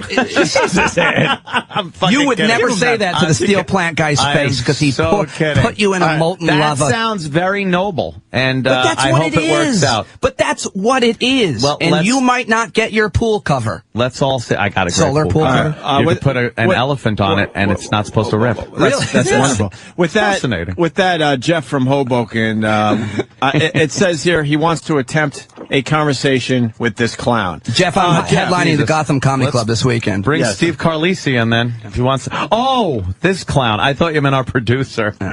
Oh, sorry. What do you got, Jeff? Hey, Danny. You're actually a great dancer. You keep dancing around the truth. Danny. Well, it's Pete Dominic. Some people say he sounds like Danny, but it's Pete Dominic who does a show here at SiriusXM on POTUS, and he's going to be on CNN. Tell me the truth. Doing a regular thing. Tell me the on truth. John King's honestly, show. I don't understand most of what's in the whole health package. All right. But I don't think you know what you're talking about as far as Canada goes. I've driven through the whole country. Oh, well then. I'm an American. And they hate it. Oh. There's no one in the country. It's empty. But many people on the... This is one of the dumbest people I've ever talked to on my show or any show. This guy says because he drove across Canada, he actually knows what people think about an issue because he drove across. You have to stop and talk. Well, why don't you look at the studies done on Canadians? Maybe he hit people and then saw what their health care was. If you went to Canada and got hurt, the fact is, look at my ass finger. See this finger that looks like an ass? I was in Canada when this happened. They took care of me. You're a liberal talkover. That's what you do. You talk over. Go ahead. People. I'm sorry. Go ahead and tell me about what you learned driving across Canada, you douchebag. In Canada, how the system does not work. They wait months. What other countries did you take a field trip in and decide what their problems are? Are you done talking? Well, on my show, by the way, I would never do this. I'd allow the guy to hang himself, but I don't get to call people names on my show, so listen, stupid. Where else have you gone on a field trip? Is this what you do at home? You go to the mirror and you say, hey, stupid. No, I build myself up in the mirror and say, you can have hair. Talk over people. No, not on my show. Only on this one because you're that dumb. Tough guy. You're not on I am not tough. I am not tough. That's a misnomer. Tough guy. No, I'm not tough. If you and I wrestled or tickled each other. Listen for a moment. Okay, go ahead. All right. Canada's a mess. Additionally, the roads to the potholes. He knows. He knows from his field trip. Potholes. The signs are wrong sometimes. Additionally, what happens when we stop subsidizing all the health care on the planet? Our overpaying has paid for the drugs, has paid for the equipment, has paid for everything that everybody. This bill gets rid of that waste in Medicare. It fixes that. But you don't know because you said you don't pay attention. That's okay. It's okay that you don't. And I'm telling you that it helps that. Explain it. Don't make your blanket statements and then talk over somebody. Explain it since you're a genius. Explain how it cuts Medicare, the waste in Medicare. When a country like Denmark has health care, and they have these fabulous drugs and equipment, Who do you think pays for that? Their cheapo health care that costs nothing to the people? We pay for We pay for Denmark's MRI machines? We pay for these. No, they bought them from our capitalist, innovative technology companies. Stop it, Mr. Liberal, talking over people. We pay for the research and development. Now, did you go hiking in Denmark and stay in a hostel in 2001? Tell me about your trip to Denmark, the country with the happiest people. When did you go there with your backpack? You're a bad comedian and a bad arguer. Well, those are both accurate. Over people. You're a bore. A bore, and you're stupid. Well, he's got the phones lit, so I don't know if he's a bore. Show is Stand Up with Pete Dominic. Yeah. It's on POTUS, 3 to 6. Boring. Your show's a bore. You're a bore. And you got nothing to say. Have you ever listened to my show? Have you listened to the show? You're a boring show, and thank God there are 200 other stations. Yeah, you should check out. Why don't you try and have a conversation instead of talking over people like that woman in Congress last night? That woman. I actually, just to be fair, if it was my show, I would have. I'm unleashing on people on here. On my show, people get to talk as much as they want. All right. Sound like that boring guy from Canada who says, Google it. Keep saying Why don't you boring. Google yourself and find stupid, boring, and retarded. Should I Google Pete Dominic, stupid, boring, and retarded together with quotation marks? You'll find You know what'll come up? Your Facebook page, dummy. You know what? You're a bore. You know what's not a bore? My conversation with you. This is the most exciting thing that'll happen in my radio career. Right here. What will happen is when you walk down, a bus hits you, and the bus will go, what was that boring lump? What did you say? What was that boring lump? A boring lump. Like when you pull down your pants and a woman goes, what's that boring lump? Jesus Christ. Oh, goddamn, I'll give you another chance. Have a conversation. Drop the liberal talk over. Do you know anything? Where'd you go to college, first off? University of Phoenix Online. Is that a joke? No, I went 2 years. I had a football scholarship. Funny. That was funny. Because who would go there but a dummy bore? That was fucking funny. Jesus, you're making progress, bore. By the way, check out my... All right, Jeff, we got to let you go because we're... Oh, my God. Ant's got to get to a doctor's appointment. We got other people actually have a calling. doctor's Do you really? appointment. What is it? Funny. Can you tell us what it out of is? here. What are you doing? Oh, no, I'm starting a vigorous workout regimen. So you're just getting everything checked out. So I go for a checkup. Well, I was a personal trainer for 7 years. Everything. Yeah, I have a vigorous trainer. What's your vigorous workout regimen? You spinning? Vigorous workout regimen is going to be ridiculous amounts of cardio and then, a couple of days of weights. Do you have any issues? Why are you doing that? You look like you're in shape, but people always say that to me, too. I couldn't run a mile without I'm a throwing little up. I'm a little doughy down here. I was working out like a year ago and really got into good shape, and then I let it go. So, and then it's been like 2 years since I've had a Is it what kind of so. a personal trainer is it? Some of these guys. Big muscle head that if I say no, he's going to literally bodily throw me into the gym. And when are you going to work out? Because you got this every morning. But you're going to have enough energy to go and do that every day? Here's what I used to do. I'd get off here. I fucking leave the second we're done, out the door, go home, nap a couple hours, wake up, go to the gym. Yeah, that's tough. Are you going to be able to do that? I did it about a year ago. I get up and say, no, it's a couple easy. of years. We're lucky. We don't have to work as many hours. So, or as hard. We just don't do anything. I have 19 jobs. You could fit in a workout. 19. Look, Pete, you're going to have to come back because the phones are just fucking lit. People agree with you. People want to fucking rip your head off. This is great. I love the show. I love you guys. I'll come on anytime. Thank you, sir. And I Gotham this weekend. My show airs 3 to 6 on POTUS. And then, of course, tonight, John King, USA, every night. Pete on the Street. There's my plugs. You just made the plug very easy. Very Thank boring. you. Thank you. I am very curious to see where this goes, how it works out, and quickly, what do you think? Honestly, how do you think this bodes for Democrats in November? Well, that all depends on the only thing that matters, Ant. The only thing that, first of all, people are going to feel a couple of these nuggets real quick, and secondly, if people, none of this healthcare stuff will matter in November. All that matters is jobs. If people have jobs, Democrats, people will say, Whoever's in office did that. It does not even whether they did or not. If unemployment drops, Democrats will win. If it doesn't, they'll lose. I don't think this healthcare thing will be as much of an issue in November. That's my take. I could be very, very wrong. And the Republicans are the best at campaigning. Better hope so, because they've collected up quite a bit of material over the past year. We'll see, but it's all about jobs now. All right, let's thank Pete Dominic for stopping by. Thank you. We're going to end with a little production piece that just popped in front of me here. It's called Unmatchables with Jim Jeffries and Justine Jolie. Remember that fine appearance from last week? Well, the boys took the audio and, whoops, I don't know if it's going to work, and came up with well, maybe it's not going to work, Ant. Oh, did someone give you a bum disc? I don't know. Let's see. That's that healthcare. Wow, this fucking machine nothing to do with it. I just blame everything on healthcare. That's Obama's fault. That doesn't work. That's all I do. If I miss a light driving home. I know. I did that with George Bush for 8 years. It's weak, but it's fun. It works. You pull out a plug in this goddamn thing, Ant? I would. Oh, did I? I don't know. Maybe you did. All right, E-Rock will play it for us. What the hell? We'll see you guys tomorrow. Pete, thank you so much. Thank you, guys. The Opie and Anthony Network brings you the hottest new primetime dating game show. Presenting Unmatchables, where two completely incompatible people are locked in a room and forced to make awkward conversation. How old are you? Did you say that?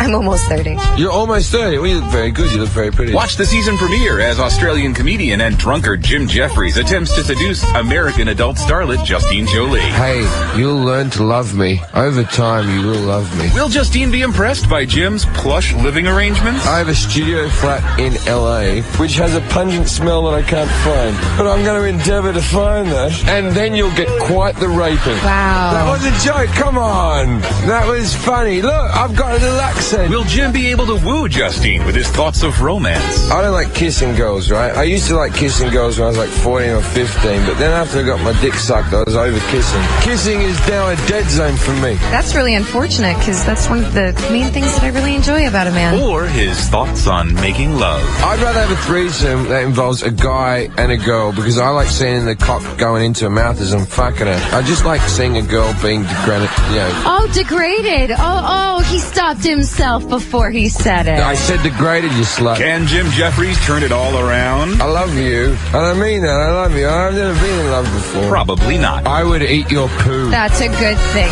Jim. It's not a good thing for you. No, but it would be hilarious to fucking watch. I'm going to dig it out with a knife. Find out just how incompatible these two are. Why does she hate me so much? I don't hate you. I'm just having fun. On the latest, greatest late-night dating game show only on the Opie and Anthony Network, Unmatchables. Yeah, always sexual tension with me and the guests.